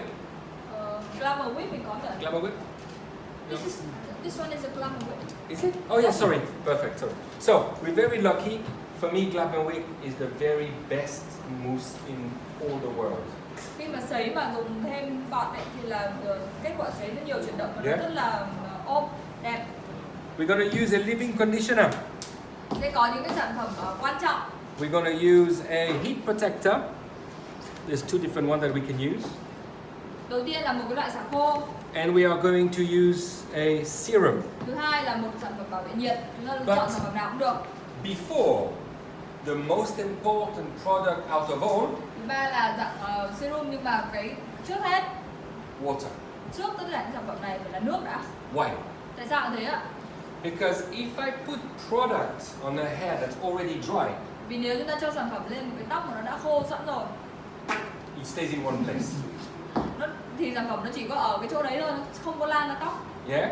If I put product on a hair that's already moistured and wet, Nhưng nếu mà chúng ta cho sản phẩm lên một cái It's- tóc ướt ẩm rồi, diffuse and spread thì more nước easily. sẽ giúp đưa sản phẩm lan đều ra So, trên tóc. I need to re-moisturize the hair Nên trước first. khi sấy là chúng ta lại phải làm ướt lại. Okay? Once it's done and I've got some water, Sau khi xịt xong rồi step 1, là bước Moisture. một này. Đầu tiên chúng ta xịt một cái sản phẩm. now I gotta say, equally, I love Aswell, Goldwell, and KMS, but I gotta say, this one here is my little favorite. Ông ấy bảo là bình thường là ông ấy yêu GoWell với KMS bằng nhau, thế nhưng mà riêng có cái sản phẩm xịt dưỡng ẩm ấy thì Do you- cái do you use xịt dưỡng ẩm both? này là Do ông you ấy thích use nhất. both? blow dry and KMS? Các anh chị có dùng cả Goel KMS trong salon Yeah, you không ạ? have both. KMS really good for that. Really good. So, Thì đây là bán chạy nhất toàn cầu của KMS. After, I'm going to use this one for thermal shake. Sau đó chúng ta sau một sản phẩm dưỡng rồi, chúng ta dùng một sản phẩm bảo vệ nhiệt. Thì đây là sản phẩm sấy I khô go nhanh bảo through vệ the nhiệt, shake everywhere. giúp giảm thiểu thời gian sấy đi 50%. Then, once I've done, Sau khi xong rồi I'm going to use the serum. thì sẽ dùng một loại serum. Now, Rất ít sản phẩm thôi ạ, rất ít sản phẩm. don't be scared of using products. Đừng sợ dùng sản phẩm ạ. Các anh chị dùng Đúng sai rồi. thì dùng sai là mới bét, dùng đúng dùng Those- rất nhiều nhưng mà mọi người sẽ thấy là Those không hề. one also are not oily. Và thứ hai là dầu và serum không hề Yeah. không hề nhờn chút nào. They will really help to control the hair and the way the hair is going. Nó sẽ giúp là cái finish của chúng ta rất là đẹp và chuẩn. Okay, you will see this afternoon. We need some product, otherwise, no good blow dry. Anh chị nào muốn thử chiều nay thử không cho sản phẩm xem là liệu mình có sấy mãi có bằng cái người bên cạnh cho sản phẩm hay không. Then- Theo đúng cái quy trình sản phẩm này. I'm going to use the Glamour Whip. Sau đó rồi thì ông mới dùng cái sản phẩm dạng bọt. But look, those hairs are very jumpy around the hairline. Đây ạ, những cái tóc này thì toàn bộ cái phần đường viền tóc này rất là So this is cứng. exactly what I'm going to do here. Thế nên là ông ấy sẽ cho vào đâu ạ? I'm going to use it more around the hairlines. Chủ yếu xung quanh cái đường viền này It's thôi, không phải just cho going hết to tất cả help tóc. me to control how the hair is going. Nó sẽ giúp chúng ta kiểm soát được hướng đổ tóc chuẩn I mean, hơn. sometimes it's a little bit jumpy here on the crown. Và một chút ở trên Yeah. đỉnh này bởi vì thỉnh thoảng So- là có cái xoáy nó hay We can use đẩy the lên. crown, no problem. Chứ không phải là phải cho hết vào toàn bộ tóc ạ. Finally, here it goes back. Okay, so my product is done. Sau khi cho hết sản phẩm lên rồi, I'm going to start blow drying. I'm going to tell you more about it, but first I pass you back to Fanette. She just finished. So, ông sẽ sấy nhưng mà đầu tiên chuyển đến I've cô completed my Fanette. shape. Cô Fanette thì đã xong các hình rồi. What I did is at the last Ông ấy có rồi mà. They can have a broom so they can broom themselves. Xong quay được chị này lên. At the last part of the cross-checking, because we worked one side and the other, I just want to make sure that I'm perfectly symmetrical. Bây giờ thì ở đây sau khi cô cắt xong rồi thì cô sẽ có cái phần kiểm tra So chéo. what I do, I take a rectangle section on the top with horizontal section. Anh That's chị ơi, I điện thoại bring đi ra ngoài nghe. back nhá. here in order to check if my shape is still square and flat at the back. Nhớ là lúc mà chúng ta cắt chúng ta chia dọc. Bây giờ kiểm tra chúng ta chia Okay. ngang để chúng ta cắt. So once that's done, I'm going to start the blow dry. Now, Khi mà kiểm tra I haven't chuẩn made rồi. my mind up on what kind of parting I would like to use. JB, are you doing middle parting or side parting? Side parting. Okay, so I'm going to do middle parting. So Thì you ông see two JB different sẽ things. làm môi chéo, thế nên là cô ấy sẽ cắt, cô sẽ để môi So I'm chính going trước. to comb the hair back, put some water, because I'm about to put the product now, so I want the hair to be nice and wet, Và cô cũng sẽ cho sản phẩm lên. wet and moist. Trước khi cho sản phẩm thì phải là diệt nước vào đá như là đã nói. And then I'm going to use the product. Sau khi diệt nước rồi thì sẽ cho sản phẩm. So me, I'm going to use exactly the same set as JB, because it's the one that we use in the salon and I think they're fantastic. Cô ấy sẽ dùng cái sản phẩm y như là cái set sản phẩm mà ông JB đã dùng, bởi vì trong salon là họ cũng dùng cái set này cũng rất là tốt. Up, nice and strong parting. Perfect. Chia vào đường môi chính giữa này. And then So have a look at how I start my blow dry. Anh chị có thấy là ông ấy bắt đầu sấy từ đâu không ạ? Blow dry is exactly the same as cutting. It has to have a technique.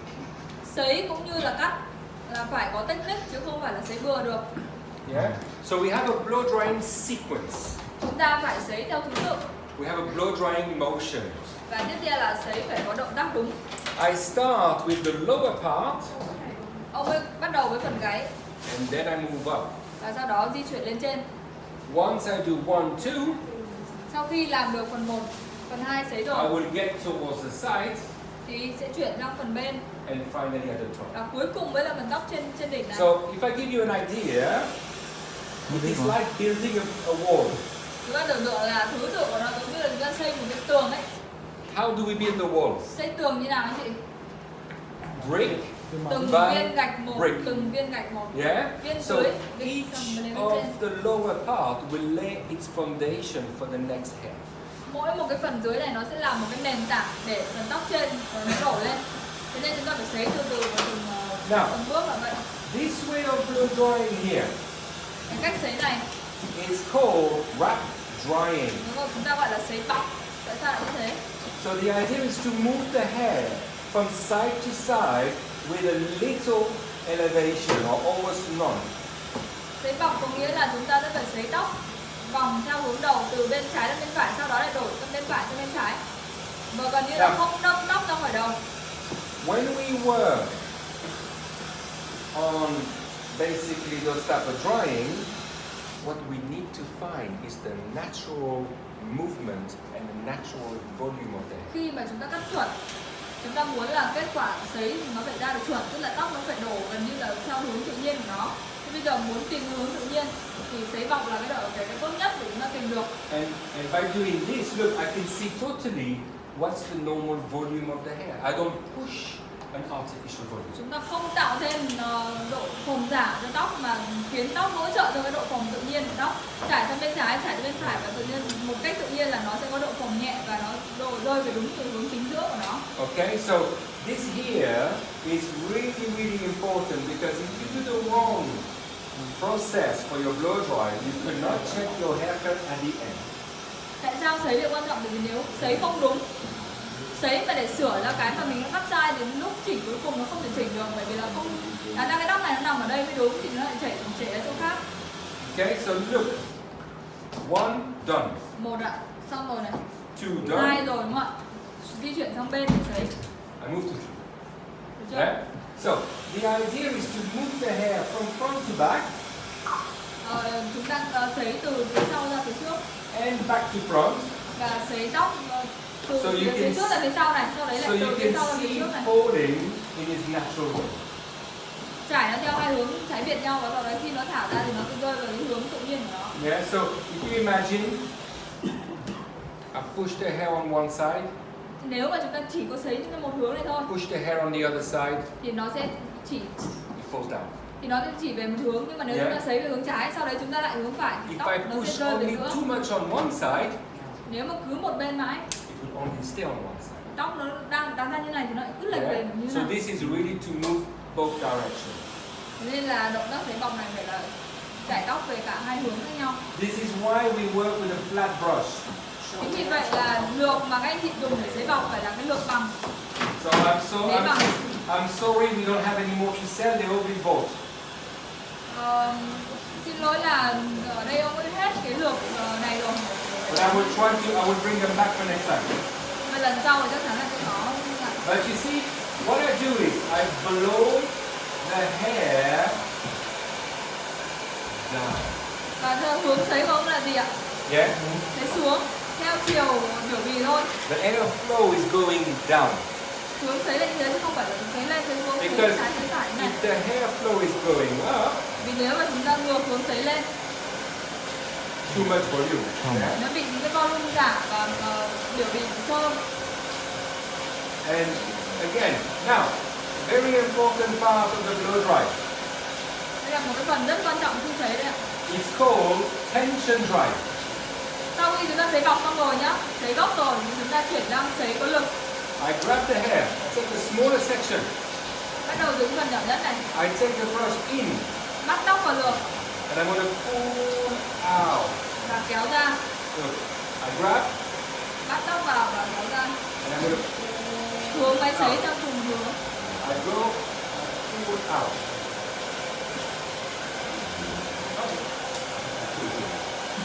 Now, I'm going to explain something very, very good to you.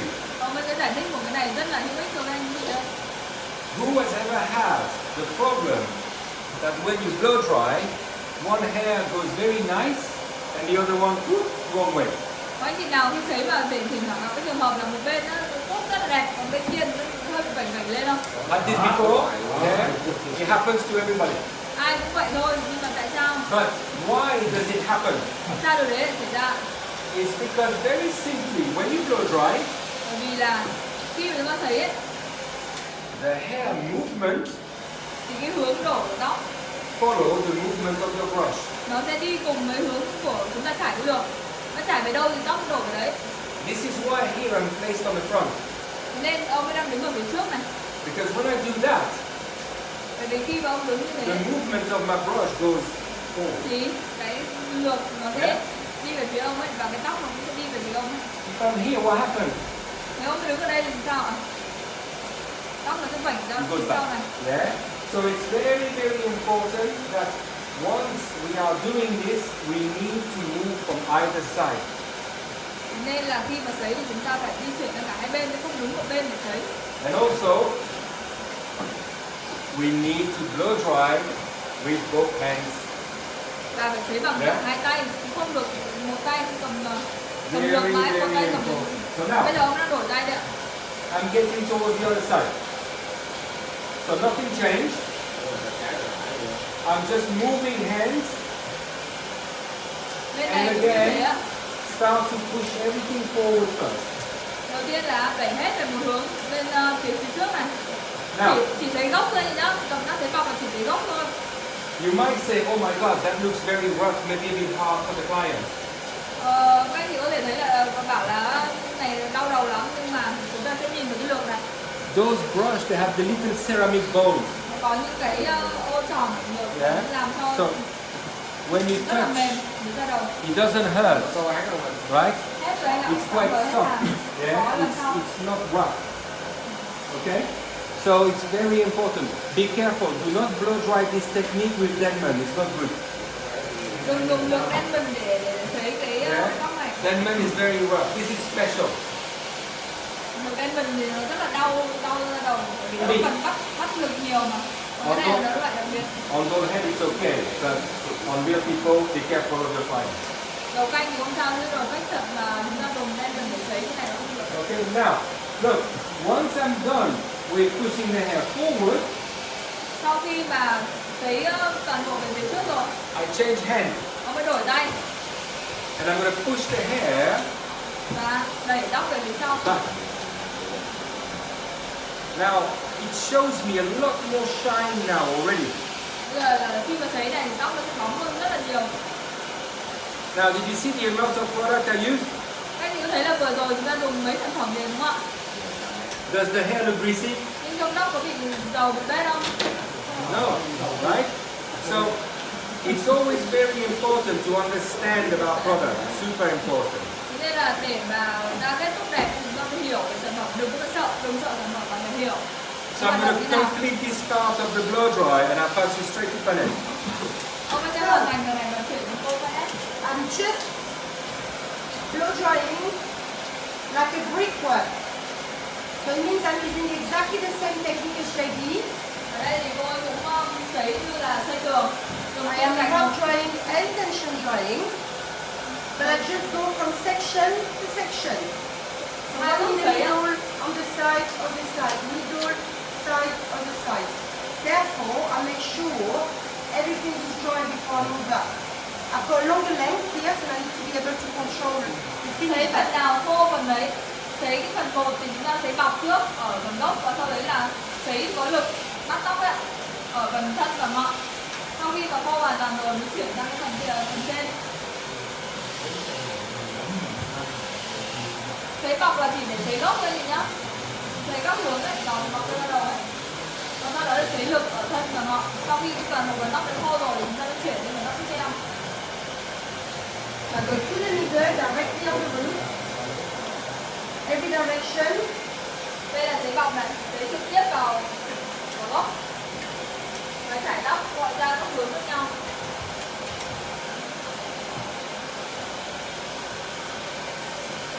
They've been very good at work, but it's speech, isn't it? Very different behavior than I'm on.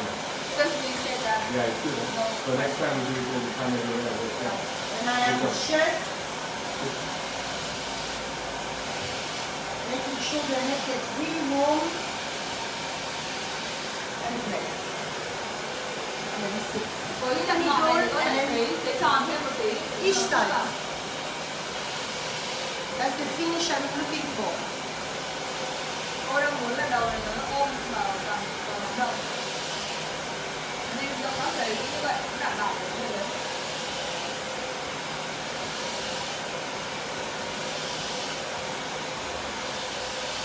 So I make sure I warm the hair nicely.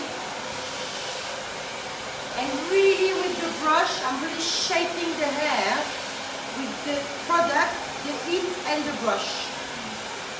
Ở đây để mà định hình cái dáng tóc thì nó có 3 thứ hoạt động cùng một lúc. And most Thứ nhất là sản phẩm, thứ let hai it là sit for a little bit so it gets a little bit luộc, cooler. và So thứ keep ba the là shape. hơi nóng từ máy sấy. Giả sử nếu không có sản phẩm chẳng To hạn the side. thì cũng không ra được như thế. Không có luộc thì nó sấy bằng tay thì nó không đeo khuôn được, và nếu mà không có nhiệt thì đương nhiên là không sấy được rồi. So warm the hair, shape it, and then all the way down to the end. It's Động tác là gì important. ạ? Là ấm sản phẩm lên, là ấm tóc lên, sau đó là dùng cái khi mà tóc nóng rồi dùng cái luộc để chúng ta tạo hình và sau đó thả ra. Theo đúng thứ tự như thế. All the way down to the end. Nice and shape. Yeah?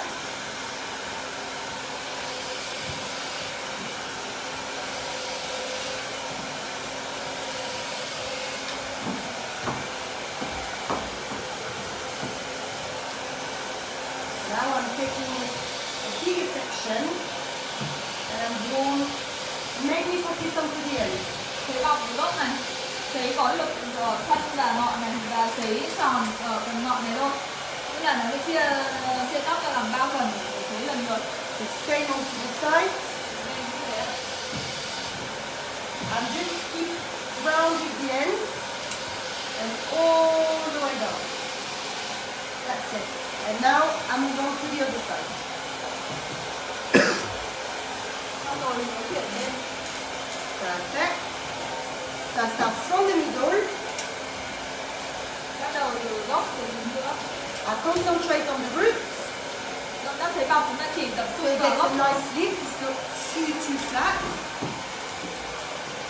đổi hướng sấy để tóc đổ trở lại tự nhiên. And then I grab the hair. You grab the hair with the 3 first row of the brush. Chúng ta sẽ chỉ nhặt tóc bằng 3 cái hàng đầu tiên ở trên cái lược thôi, chứ không phải là cả cái này. Grab the hair, Đây ạ. one turn and down. Sau đấy nhặt bằng đấy và đặt nó vào trong tóc và rồi thả xuống. Grab the hair, one turn and down. And it's exactly the same process. The higher you go, the more lift you're going to put to the hair. Nâng càng cao thì là càng muốn phồng bao nhiêu. So we don't need to have too much lift here. Just a nice natural root lift. Tốt nhất là sấy làm ra đảm bảo một cái độ phồng tự nhiên thôi, để khách hàng về nhà người ta cũng ra được như thế. Nếu mà chúng ta sấy ảo quá, sấy nghĩa là sửa hình nhiều quá, đến lúc về nhà nó tự sấy lại không ra được như thế, lại bảo mình cắt xấu.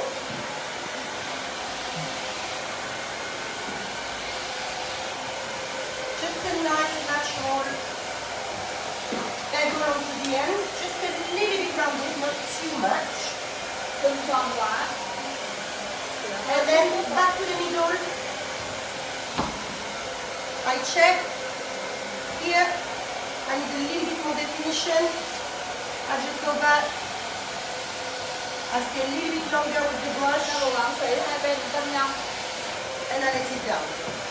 I don't mind if it goes a bit curved because at least it sets a little bit. Yeah? And I go back to the middle. Đây lại là chuyển về chính giữa lúc này. Now I'm reaching a tricky area here where is the hair implantation. So I'm going to try to let it go where it wants to sit. Khi mà sang đến phần bên này rồi thì nó sẽ ảnh hưởng đến việc là hướng tóc đổ về trước hay sau, rồi chia ra ngoài, chia về trong. Bởi vì khách One hàng side người ta after the other. khách hàng người ta chủ yếu nhìn thấy bản thân mình ở cái chính giữa này, nên hai bên này rất là quan trọng. Và bắt đầu chúng ta phải đổi tay. Son bel est faite là. Même que la fleur.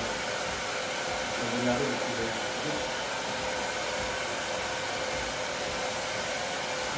So now I'm getting to a second part of the blow dry, which is adding a little bit more tension and smoothness to the cuticle of the hair. Sau khi mà sấy gần như hoàn thiện rồi thì ông ấy sẽ dùng lược tròn, lúc này mới dùng lược tròn để So tạo thêm I'm adding a little bit more heat, tạo a thêm little một bit cái more speed, and to be able to smooth the cuticle down, độ cút cho tóc, độ tròn cho tóc. Ở đây là I máy change the sấy, brush, yeah? máy sấy tăng nhiệt lên và tăng gió lên. So với cái động tác sấy của tất cả động tác sấy lúc trước. This one has a slight closer bristle, so it helps for smoothing the hair. Và động tác này nó sẽ đóng chặt kiểu bì của tóc lại. But what I have to be careful is I am not using it for the roots, yeah? The roots is already done. It's just the real length at the end. Động tác này chúng ta chỉ áp dụng ở thân và mỏng tóc thôi, không sấy thẳng trực tiếp vào gốc, bởi vì gốc chúng ta sấy xong rồi. Được chưa? Gốc chúng ta không có can thiệp gì nữa. So, have they had the right amount of information for them today? Các anh chị hôm nay cái lượng kiến thức như này chúng ta cảm thấy ok chưa ạ? Okay. Yeah, good. Easy to understand? Có dễ hiểu không ạ? Yeah, yeah. Có cần nhanh chậm tăng giảm gì không ạ? Do you have any questions? Các anh chị phần demo rồi mà chúng ta không thấy có câu hỏi nào phần lý thuyết. All good? Phần lý thuyết chúng ta đều ok. So now, other side. Even though I'm working with a different brush, I'm going to still do the same thing. I will still do the same thing. So, in here, exactly the same, moving, up, Lột tròn là chỉ có thân và ngọn đây nhá. and nice and smooth. So, we need to locate where all those little hair are sticking out. Tất cả những cái tóc nó chia ra ngoài khoảng vị trí này chúng ta phải đưa nó về cùng một hướng. I need to think of the direction of the hair as well. Vậy nhìn theo hướng góc độ như thế nào để chỉnh cho chuẩn. So you see here the hair wants to go down, but sliding towards the side. So not this way, I have to go towards the front movement. Tóc này là ở dài ở phía trước, thế nên là từ cái phần bên này thì cái hướng sấy của chúng ta cũng cần phải là về phía trước.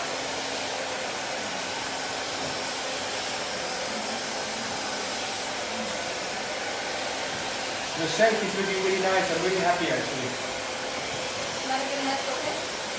Mannequin head. That's what I want. Oh yeah. Okay. I know this one. I've used it before. It's the one now. Hang on. Not. It's still not as the one that we can try again, but it's really good.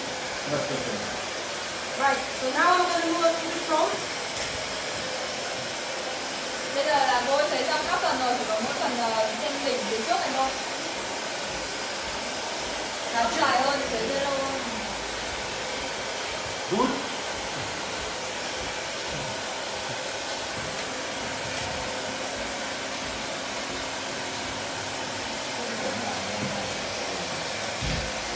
So I'm going to work one side and the other. Phần mái bởi vì là cô ấy là mái giữa, thế nên là cô sẽ thấy một bên trước mà hai bên khác nhau. Cô cột vào thì So I'm going to divide this side in two. Up, so I can focus on the lower part, especially the outline. Vậy nên là những cái phần viền tóc này là chúng ta phải chú ý sấy cho nó chuẩn.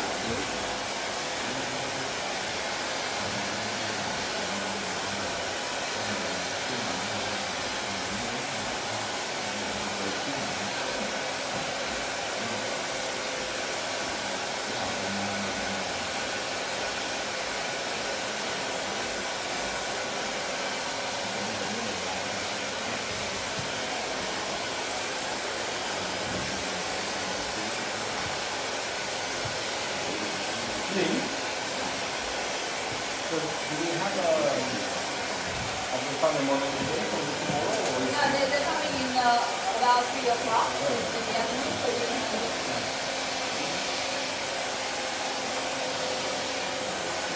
and you know it's for a short haircut, yeah? And tomorrow is a short cut. Go on.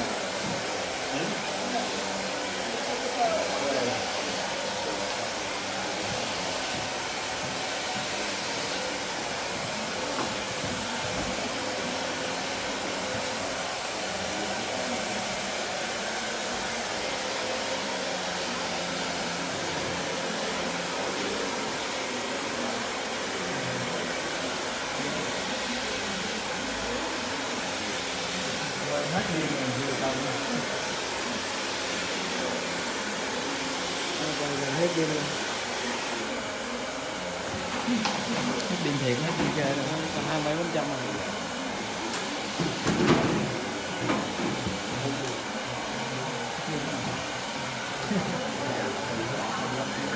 Để dành cho chụp hình đó. So usually at this stage, on a real person, we would be done with our blood run. Yeah? Usually at this stage, with the real person, it would be finished. Thông thường là với cái người mẫu thuật của chúng ta như này là xong rồi, sấy xong là xong. Don't have the hair is a little bit stronger. Nhưng bởi vì là cái màu canh này tóc nó có phần chăm tóc giả. I just want to smooth the cuticle of the hair a little bit more. Đâu bên sẽ phải dùng thêm một tẹo kẹp là thôi. Nhưng thực tế là như này là xong rồi. So I'm going to grab quite large section. Chỉ lấy những cái phần tóc rất là dày, không cần phải chuyển nhiều. And just roll the hair inside the middle. Để đóng lại cái biểu bì. That's going to add a little bit more shine to the hair. Làm cho tóc bóng hơn. Nothing crazy. Đừng dùng kẹp nhiều mạnh quá là And you see, look, I'm moving. Không not kẹp straight. đi kẹp lại kẹp thẳng này I'm mà chỉ moving down. là cho nó mượt cái biểu bì một tí thôi. This is what really helps to soften the actual shape and get all the little baby hair inside. Đây là cái tóc khỉa thì nó sẽ hút vào để làm cái hình ra đẹp hơn. You see? Nice and smooth. Yeah? So same here. It's not too much, it's just a little bit. Lấy những phần tóc to rồi như là qua như này thôi. I really need to show a beautiful shine motion. So you see, does the hair look greasy? Các anh chị có thấy tóc bị bết không ạ? Yeah? So I know a lot of people get very afraid of sometimes looking at the amount of product that you can use, but if you have good product, it's no problem. Cái việc mà dùng nhiều sản phẩm bết là chỉ trừ khi là chúng ta dùng những cái sản phẩm không chuẩn thôi. Còn sản phẩm tốt chúng ta biết cách kết hợp nó với nhau. Lượng dùng có thể nhiều nhưng mà không dùng nhưng mà không bao giờ bị tóc ngắn ngắn như này, nó không bao giờ bị bết. No, so it's super important to utilize the right amount of product each time. Lượng dùng sản phẩm cũng rất là quan trọng. And the product are friends. Yeah, product is friends, Sản not phẩm enemy. là bạn của chúng ta không phải là kẻ thù, thế nên là chúng ta phải biết cách để hoạt động cùng với nó, hợp tác với nó cho chuẩn. A lot of people sometimes get a bit afraid or no. It's part of our job.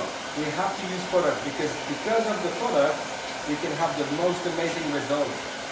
Không có sản phẩm tốt thì không thể có kết quả tốt được.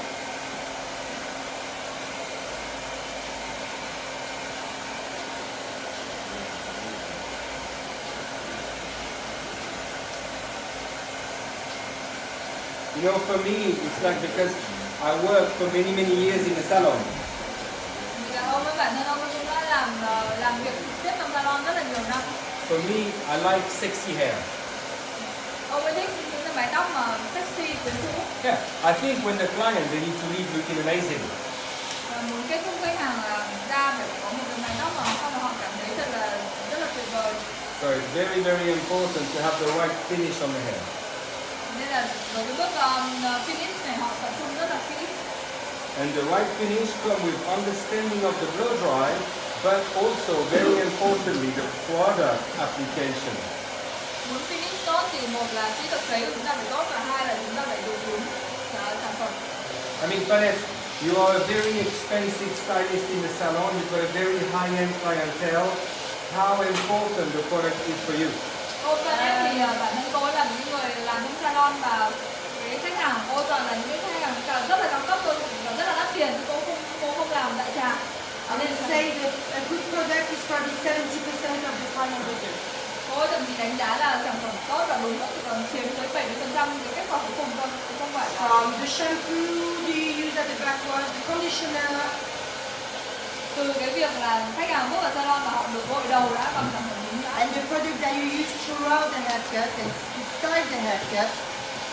Và cũng như là những sản phẩm mà trong quá trình cắt chúng ta dùng hay là trong quá trình sấy chúng ta dùng. Most of the hairstyle wouldn't be achievable without. Có những kiểu tóc mà nếu không có đúng sản phẩm thì không bao giờ cắt ra được. the product plays a big part. Nên là cô luôn đánh giá sản phẩm của cái phần trăm And của nó it's rất là cao. quite good with cold well because obviously there are KMS and there is star sign. So KMS is a little bit more editorial, so it's a bit more for young kind of clientele. And then star sign is obviously a very nice good shampoo, conditioner, and very, very good styling product. And then you have also Kerasil, which is for a bit more of the high-end, big, blow dry, like lovely hair. So we have the choice to make sure we use exactly the right products. What? Because we don't have Kerasil? Kerasil style. No, we have Kerasil, but not the Baby style. Kerasil is not big on style. Yeah. It's only mainly for blow dry. So I wouldn't say it's a complete style range. You see what I mean? It's mainly for blow dry. Chúng ta có tại sao tập đoàn cao hay là chúng ta công ty lại có nhiều cái dòng sản phẩm tạo kiểu và sấy như thế. Chúng ta có Blue Senses và Star Sign ở bên GoWell, có KMS là hơi designer hơn một tí và có cao cấp hơn một chút nữa, chúng ta có Kerasil, bởi vì là bản thân khách hàng của chúng ta người ta nằm ở trong những cái phân khúc đấy. Chúng ta không thể bán cho một người khách hàng bình dân Kerasil được. Người ta mua một lần nhưng là sau người ta không duy trì được việc đấy, mà người ta không có thiếu để mà có thể gửi hay là cảm nhận được cái sự cao cấp của sản phẩm. Hay là những người cao cấp thì chúng ta cũng không nên bán Blue Sense mà chúng ta phải bán KMS hoặc là Kerasil. Đấy là lý do tại sao chúng ta phải có nhiều dòng sản phẩm không ra như thế. So my final part, look, again, more product. Đây ông còn cho thêm một sản phẩm ở đây Yeah. nữa. Now it's done, I need to close down all those cuticle nicely. Vì để hoàn thiện thì cái bước cuối cùng luôn là bước đóng I giảm think biểu bì lại. what happens a lot is when you use the straightener, the hair is very straight. Đôi khi chúng ta dùng kẹp là xong rồi thì tóc nó bị trạng thái là quá thẳng. And by using a little bit more product now and re-blow drying the hair, it's going to make the hair a bit softer. Đây là ông em vừa mới cho thêm một chút sản phẩm ở đây. Now for me, when I use any type of serum, I clean my hair, my hand straight away after. Bất cứ khi nào mà dùng tinh dầu này hoặc là serum xong thì đều phải rửa tay cả. Because after I'm just scared that the flossing with my fingers. Nếu không I là can't really hold the brush properly. tí thì chúng ta còn phải cầm lược, cầm kéo, nó sẽ làm trơn sẽ bị không chuẩn. So that's the final part for my drying. Sau khi cho tinh dầu và serum lên rồi thì là phải sấy qua một lượt để tinh dầu nó lan đều lên trên tóc, để nó làm ấm cái tinh dầu ấy lên, ấm hoàn toàn vào trên tóc. And then I'm going to go to the most exciting part of my haircut now, which is the outline. Đây mới chỉ là chúng ta cắt hình khối thôi.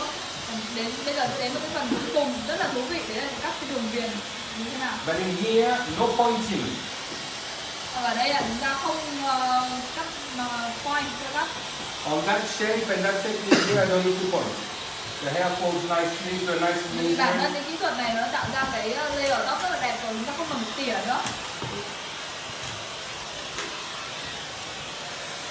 And it's in here, the heat is going to help to really push the hair in different directions. So none of the product will stay clustered only in one part. It's going to diffuse everywhere.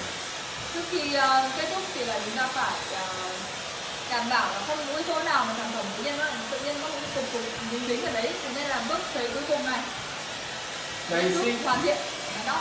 what I've done here that's very important, I forgot to mention, is the placement of the hair before I blow dry. Với sự hỗ trợ của từng cái viên gạch thứ tự sấy ấy, thì nó giúp là tóc đổ tự nhiên như này, hỗ trợ cho phần kết thúc rất Your là đẹp. head Đầu do canh ấy. not have any natural parting, Đầu canh thì không có một cái bò liếm nào cả, but it has this strong point here. nhưng nó có một cái đặc điểm là trên cái phần đỉnh này tóc rất là It's chắc, the point of growth. dày. So usually the way they do it, they start to point and then they go around this point. Thông thường khi mà cấy tóc vào đầu canh người ta sẽ bắt đầu từ Yeah. điểm ở trước, rồi So người ta cứ sấy tròn naturally xung quanh. from here the hair goes back, side, forward. It's like a spiral. Yeah. Nên như giống như cái ốc ấy, thì từ cái điểm chính giữa này, sau đó tóc đổ ra các bên. So I'm going to keep that spiral exactly as it is.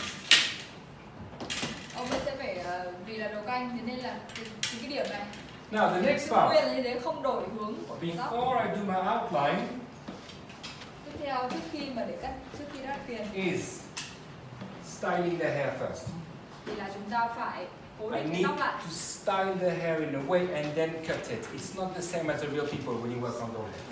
Ở đây là đầu canh nha chị nhá, người mẫu thật thì là người thật thì chúng ta không cần phải làm nhiều bước đến thế, cũng có thể sấy xong là I'm going to look first of all, where does the hair want to go? xong rồi, sau đó là chúng ta dùng được cái chúng trải xem là tóc nó đổ hướng nào. And I think here it's got a lovely little cheeky little movement on the side. Với cái canh này thì có vẻ như là hướng tóc nó đổ mái lệch rất là đẹp. I'm going to keep it. Yeah, I'm going to keep that movement. I think it's nice. Và cái chuyển động này rất là đẹp, nhưng muốn giữ lại khi mà cắt đường viền nó không cắt cái phần nó đi. Chỉnh So tóc theo hướng the mong muốn. product of choice for this, for me, is going to be the KMS Strong Spray. Lựa chọn này sẽ là cái KMS Firm Finishing đâu nhỉ anh ơi? But I can use both. I can also use the sprayer. Chúng ta dùng cái keo của cấp độ 5. Yeah. Một là cái gôm cứng của Gowell, hai là cái When you work gôm on cứng của doll head, KMS. you need something that it is dry. Tại sao ạ? Đặc điểm của hai cái này là chỗ là hơi xịt ra nó là hơi khô. Nó không làm bết và không làm ướt lại cái tóc đấy. If I use a spray that is not dry, Nếu mà chúng ta dùng cái loại gôm nào nó không phải là it's gôm going to ướt make the hair looking greasy, thì tóc trông rất là bết và kinh. right? And it's going to make the hair go frizzy again, right? Nó lại xù ra, sấy rất là đẹp rồi, không tác dụng gì.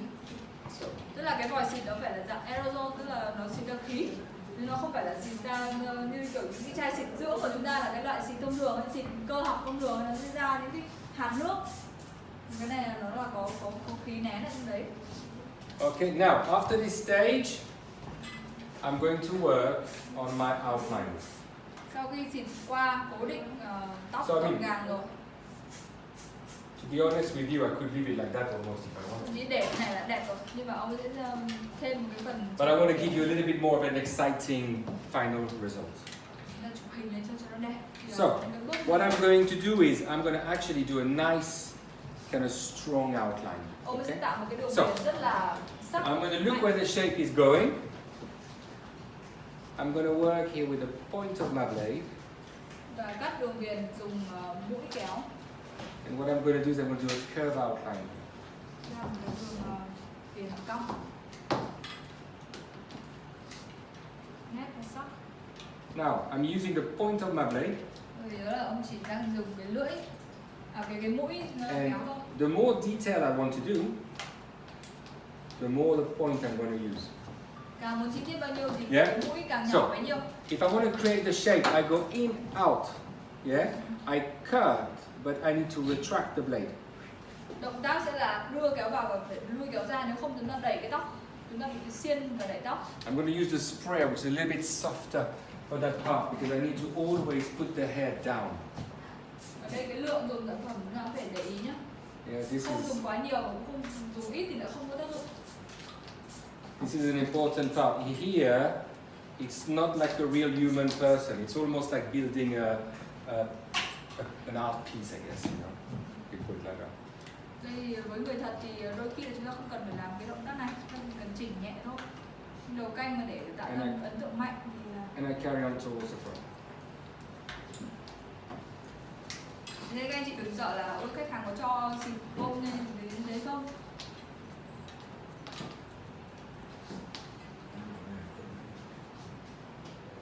That now gives a lot stronger, sharper finish.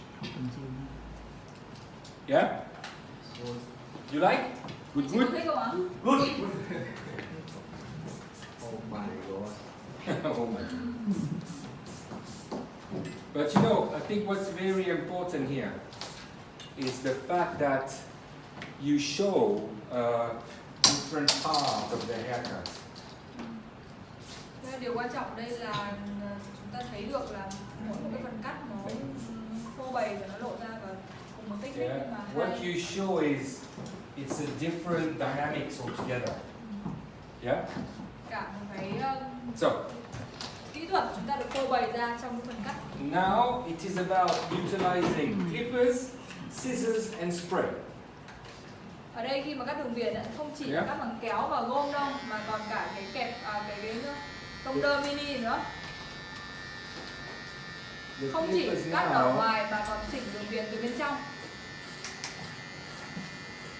just to be the final. Ở đây mà chúng ta dùng tông đơ to thì là không được, phải là tông đơ mini. Tông đơ to nó sẽ vệt nhanh. The final refinement, yeah? Chỉnh viền và có thể chỉnh trên cả cái bề mặt tóc, nếu mà có cái sợi tóc chìa ra chúng ta có thể làm mịn lại thứ luôn.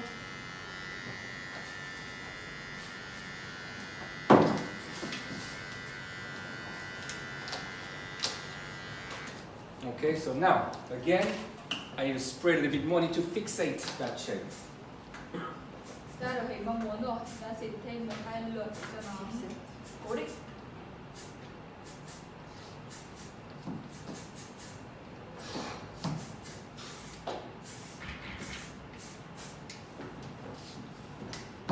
Obviously, we do not do that with clients, yeah, this is just all head. Tuy nhiên khách hàng chúng ta không làm cái này, đây chỉ là đầu cách thôi. Leave that a bit higher, Để mà cắt viền chính xác thì là nâng chân canh lên cao. just to make sure I've got those little one inside. Khách hàng mình không cần phải làm cái bước này, anh chỉ cần chỉnh thông thường thôi. Không, thợ Việt Nam hay kiểu này lắm. Nhưng mà có dùng gôm không? This is even for real clients. They do a lot here. Good, good, good. Vietnam. I gotta say, guys, I love your country. Bảo ông thích Việt Nam lắm. You know, I mean, obviously, being French, Vietnam has always been a strong part of our culture. Thế là bởi vì là ông ấy bản chất ông là người Pháp ấy, nên là Việt Nam là một cái từ rất là quen thuộc và là một phần trong văn hóa Pháp. Okay, so Mình look. cũng thế thôi. Chiến tranh là ở hai bên mà. Việt Nam là quốc tế của Pháp. Huh? Việt Nam yêu Pháp. Việt Nam love the French also, Ah, but only now. early Not now, back- not back then. not before. Yeah. So, now if you look, okay, look at the profile. Anh chị nhìn ra góc nghiêng nhá. Look at the profile, yeah. It still show the shape is flat Chúng ta thấy sao? and the length to the front. Phẳng Yeah. ở gáy đúng không ạ? Và độ dài về phía trước, độ dài và trọng lượng dồn về phía trước. So now I'm going to do exactly the same on the other side. Bên này ông cũng sẽ By the time finite finish, I'll be done. So me, I've used the straightener. I don't know if you've noticed, I started from the front. So I've used the straightener in a way that I gave some roundness and soft Còn ở phiên bản dài curve to the end of the thì hair. cô ấy muốn là tạo ra một cái phiên bản rất là nữ tính và mềm mại. Because it's quite nice to have a bit of length to be able to style the hair. I'm not going to do any outline. I'm going to leave it really, really soft. Cô sẽ để nó tự nhiên mà không cần phải cắt đường viền như thế này. This is the kind of haircut that I will do 100% on Soundtrack. 100%. Đây là một mẫu tóc ứng dụng salon rất là dễ và phổ biến, có tính ứng dụng rất là cao. I mean, I've choose that length, but it can be shorter, you know, Độ dài có thể các anh chị tự chọn, có which thể will ngắn be hơn, as equally nice. ngắn hơn thì nó vẫn có cái độ mềm mại và chảy như thế này. So what I'm going to do is I'm just going to have a look to see if there is any little hair that I've missed. Sometimes happen. And after, I'm going to style probably backwards. Sau khi mà thấy về mặt mịn này rồi thì có thể là cô ấy sẽ xem là có So I'm going to muốn put tạo kiểu khác some không. shine spray, which is just here. This one, we probably in the salon, for the salon use, this product will probably pass 1 or 2 a week for the salon use. And it's not a lot of us, I mean it's 6 now. Cái này là cái sản phẩm Diamond Gloss là sản phẩm xịt bóng dạng số 0, tức là nó đơn thuần là bóng và khô thôi. Ở salon thì một tuần ấy họ dùng 1-2 chai hết luôn, không phải là bán nữa mà là đấy là dùng không. It smells Nó là- really nice, we use Thứ it nhất a là lot and we sell mùi it thơm của nó also quite rất là well. dễ chịu, mùi thơm rất là dễ chịu, nó không mạnh như là cái gôm. Và thứ hai là nó thích hợp cho những khách hàng nào muốn kiểu And mềm it mại, gives không a có độ cứng, really nice finish. không có độ cứng nhưng mà tóc vẫn rất là bóng. And it re-moisture the hair, which is lovely. So you see, I wanted to be able to have the hair that move. I put quite a lot of product. Thế là cô ấy cũng dùng rất nhiều sản phẩm đúng không? Nhưng mà gần như là trên tóc hoàn toàn là tự nhiên. But with the heat and the straightener creating that curve, it activated all, and now I have a lovely fix within the hair. Như vậy là sau khi xịt bóng một tuần thì gần như hoàn thiện cái tóc. So now I'm just gonna go at the back very quickly. I just want to check something. If I have not too much weight here on the top of my layering. Ở đây bởi vì là chúng ta cắt là layer tam giác, cô đang kiểm tra lại xem cái layer nó có bị nặng quá chỗ nào không để chỉnh lại thôi. So I'm just gonna point into that upper area ever so slightly. Một vài cái phần nào mà thấy có nặng thì là mình sẽ quay cắt để làm cho nó. And then we're gonna see tomorrow during the lecture. There is actually two different ways to refine your haircut. Mai khi mà học phần bài giảng thì chúng ta sẽ thấy là sẽ có hai cái cách để chúng ta lược bớt trọng lượng cho tóc. Đây là một trong những cách đấy. So I'm just refining a little bit, pointing through. Không hề nhiều mà chỉ là một chút thôi. I'm using the same section as what I've used for the haircut. Chia cái phần chia mà chúng ta lấy ra để chúng ta quay cắt thì y như lúc mà chúng ta cắt bình thường. Thay vì là nó để ở một cái đường thẳng. I bring everything at the back. Cắt cho nó mềm ra một tí. Phần phía trước này thì là cũng là kéo hoàn toàn về phía sau.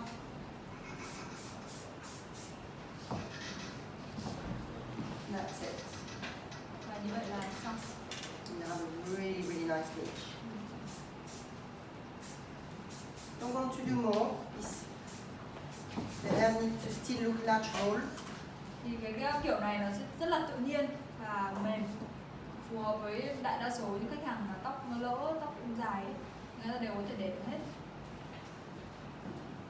Because the technique is here, so realistically you don't really have to refine because the haircut falls on itself. But it's always quite nice to do that little bit. Một cái điều hay của kỹ thuật này nữa là bản thân nếu mà chúng ta cắt chuẩn ấy, thì cái tóc nó tự ôm và mềm rồi, không có cần phải sửa nhiều lúc mà tóc ôm.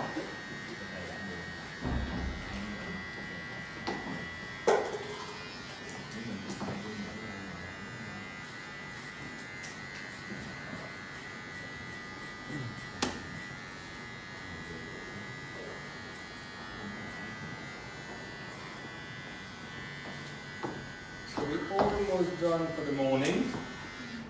Fanette's going to give you a very lovely little few slides PowerPoint to explain to you Buổi sáng thì chúng ta what would be a good idea in terms of how can you color such shape.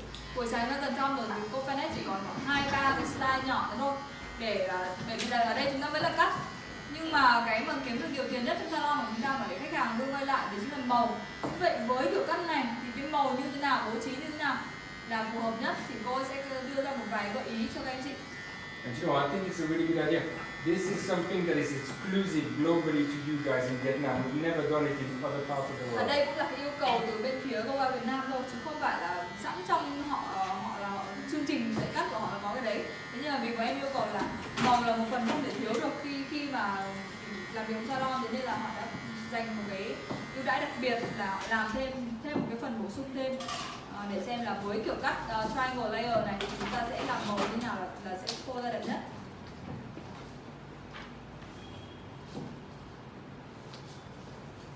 Just gonna go over the ends ever so slightly with the big brush, just for the finish. Như thế là có thể chúng ta cắt viền hoặc chúng ta không viền, kết thúc ngay tại lúc sấy là được rồi.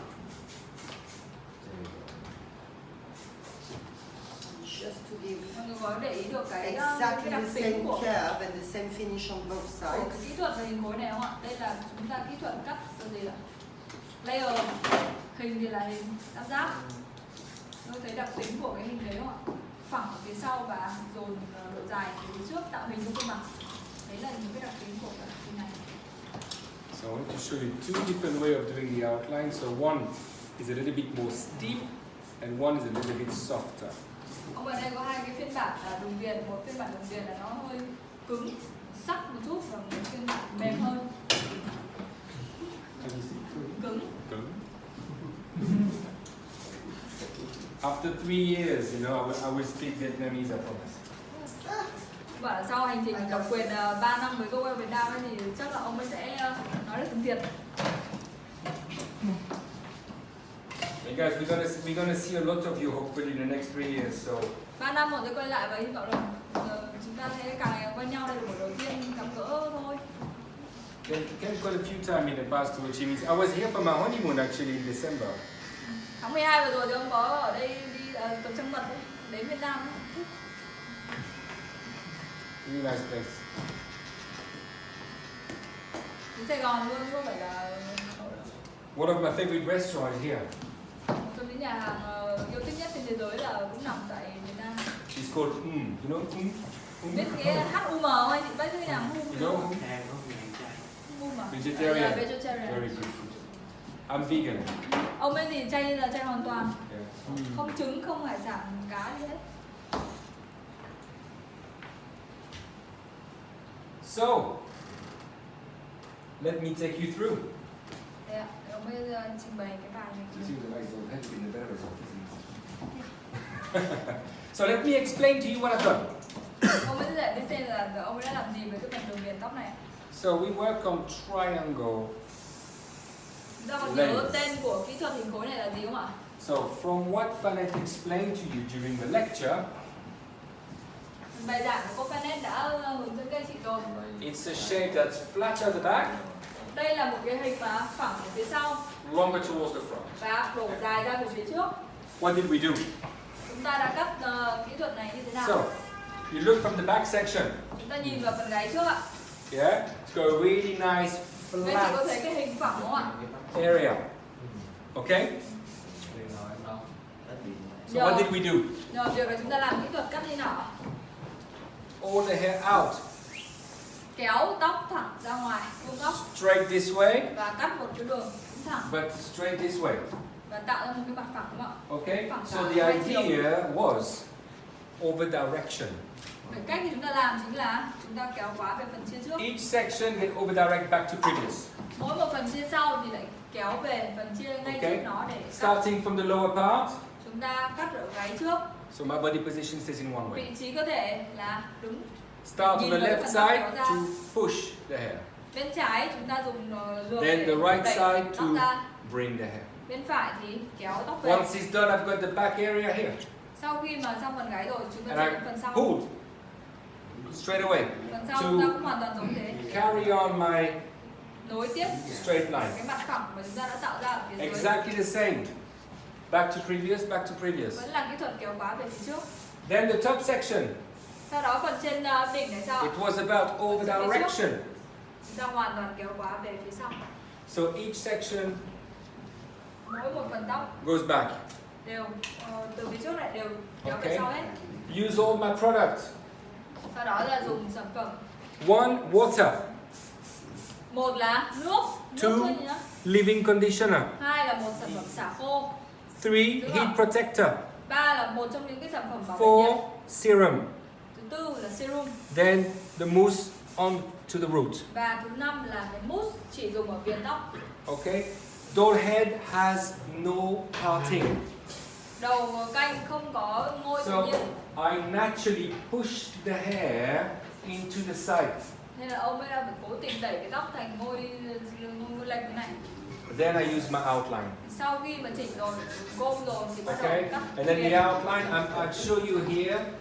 One side are very soft in the curve, Đây ạ, phần viền bên này a bit lower.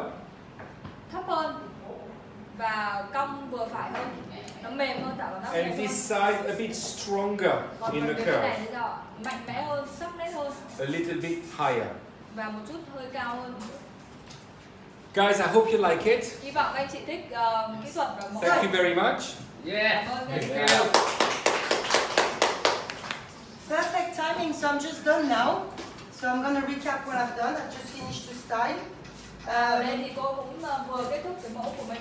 So I want exactly the same technique as Các anh chị JB. thấy ạ, hai người làm y But nhau. obviously, I took the Đúng ạ. length of my comb as a guide, so it's longer version. Chỉ khác là cô ấy làm cái phiên bản dài hơn và có thêm cái mái.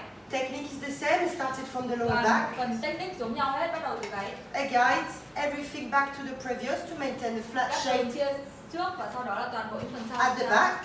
Kéo khóa về phần chia trước nó. And then connecting the top of that section exactly in the same manner. Cắt gáy rồi chúng ta nối nó với phần bên trên. Phần bên trên cũng nối vào phần gáy tạo thành bằng phẳng. And after, Và sau đó I've worked a fringe, which was a triangle section with Ôi, a cắt rounded mái. cutting line cắt mái sử dụng cái đường cắt tròn. from the middle and every subsequent section back to the other. Và lại tiếp tục dùng kỹ thuật kéo khóa. So it was rounded cutting line Đường đầu tiên tròn này. vertically, but Đi it dọc was này. square and flat horizontally. Và sau đó kéo khóa và cái nhìn ở đây thì cong. Nhưng So mà when cái it nhìn falls thẳng thì nó rất là down, phẳng. Nên khi thả xuống ạ, thì nó sẽ tạo ra it goes longer cái dáng tròn tự nhiên because the theo, hairline rounds here theo on sự the tròn sides. của cái đường viền trên tóc. Okay, and after I've just very simply vertical section connected the back into it. Sau đó hai phần bên này tương tự chúng ta lại kéo khóa toàn bộ về phía của gáy. Product wise, Và a lot of water, leave-in conditioner, và tiếp theo sản phẩm một là xịt rất đẫm nước lên, hai là xịt một loại xà khô. Moist Repair from KMS, Heat Protection, Thermoshape from KMS. Moist Repair dưỡng ẩm xả khô của KMS này, một sản phẩm bảo vệ nhiệt sấy khô nhanh 50% của KMS. Yeah. And So serum. after this, before I use the mousse, I like to put the serum after the mousse. I Nhưng mà explain sau you đó why. thì cô ấy lại dùng cái mousse này trước, sau đấy cô mới dùng cái serum sau, thì đấy là tùy thói quen của từng người. I really like that mousse, but sometimes what happens is it gets too crispy if the serum is underneath. Tại vì đôi khi cô ấy làm nhiều ấy, cô thấy là cho mình So I want the oil of the serum to actually collapse on top of the mousse, bởi vì cái này nó dạng là oil dầu, thì cô muốn là cho là bước cuối cùng, which is why I normally use it after. nên cô ấy hay thay đổi thứ tự hai sản phẩm So I này. don't know if you've seen, I use a lot of mousse, especially on the hairline, at the back, Các anh chị nếu mà để ý là and cô dùng throughout rất the nhiều whole mousse, head. đặc biệt là những cái phần viền. Also, this is something that's going to give me a hold within the blow dry. So it makes the hair more malleable after. Sản phẩm mousse sẽ giúp là tóc nó được cố định và sấy rất đơn giản hơn rất nhiều. Các anh chị thấy sao về kết quả này ạ? I've blow dried the hair.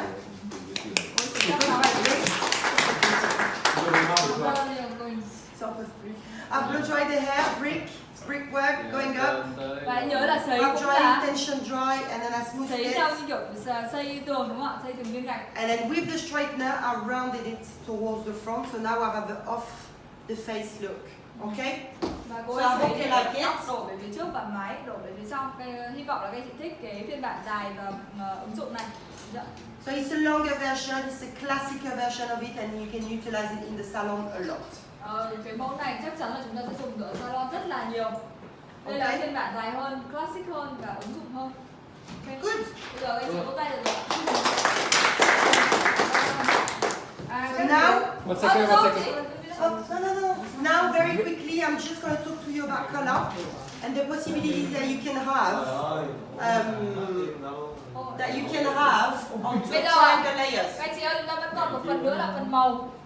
Chỉ rất So- ngắn thôi, 2-3 slide thôi. A very good way to work with the haircut color-wise would be to introduce a panel, Với cái kiểu cắt này, which thì is an area chúng ta nên làm of màu. bleach, Chúng ta tận dụng một cái giải băng. Anh Quốc ơi, placing a panel and you pre-lightening using back-to-back foil ở đây là section. một cái giải băng chúng ta đặt ở vị trí ví dụ trước mái này hoặc là sau váy.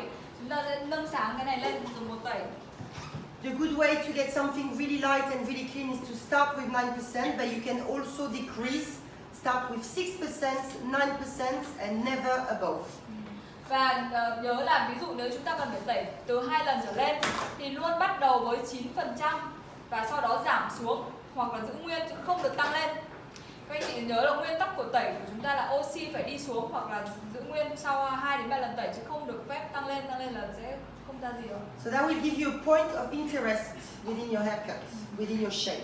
Và nếu mà để phô ra được cái khối tóc đẹp nhất thì dùng nhuộm theo giải băng như thế này sẽ là đẹp nhất với cái mẫu tóc này. And then you could apply it your base. So here we've choose to use 6 MB, which is we believe the shade that are used the most in Asia because it's actually really flat.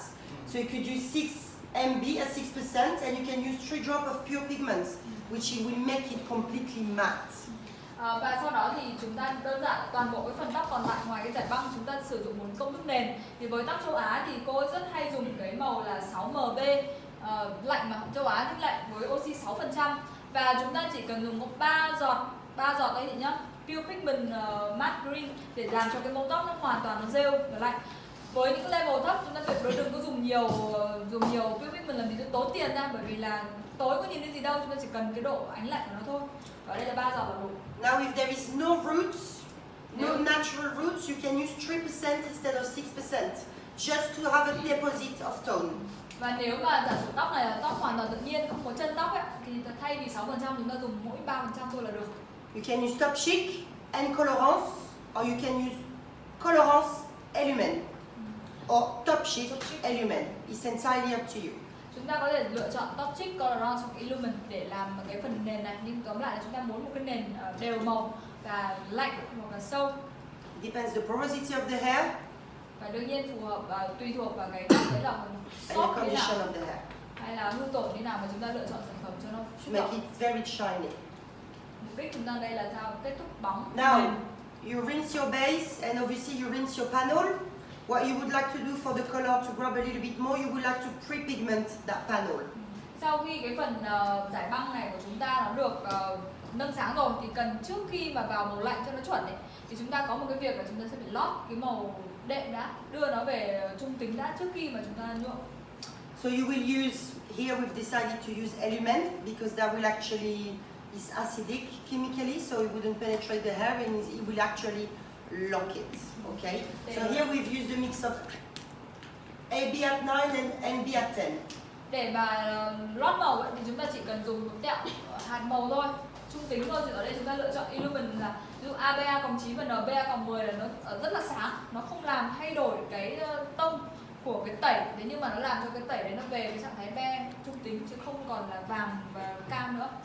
So hopefully you have a level of 10 with a little bit of a cool undertone to it, something very cold. Nó tẩy lên 9 hoặc 10 rồi, nhưng mà đang nóng thì bây giờ chúng ta sẽ được 9 hoặc 10 lạnh.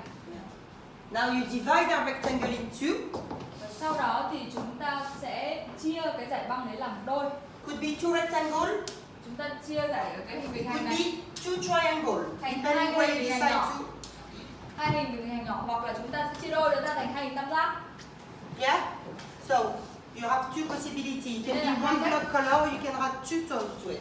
Hai cách để chia, một là chúng ta chia nó thành hai hình bình hành với nhau, hai là chia thành hai hình tam giác. And then you can use two different tones. Và ở hai cái hình này chúng ta dùng hai tông màu khác nhau.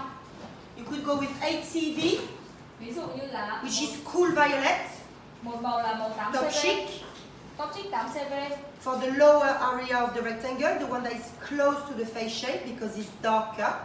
Cái màu 8 CV là nó sẽ tối hơn cái màu 10 đúng không ạ? Thế nên And chúng you ta muốn could là add nó ở dưới, nó là cái hình ở dưới. 3 drops of violet pure pigment to make it really cool, very violet. 8 CV chị biết không? Nó là cái màu mới Top Chic Asia của Wow, là cool violet tím lạnh. Yes or no? Cho It's thêm up to you. khoảng 3 giọt pure pigment tím thôi. And then on the higher side of the triangle, Và sau đó là trên cái phần trên ấy, phần tam giác phía you trên could use 10 CA, cool ash, thì chúng ta dùng cool ash 10 CA 1.5 of pure pigment, a lot of blue pigment. và cho thêm một nửa cái ống pure pigment blue thôi. And then you get something like this. Thì chúng ta ra được cái màu như là cái màu này này. Okay? So within that same panel, you have two different tones that goes and interlock with the other.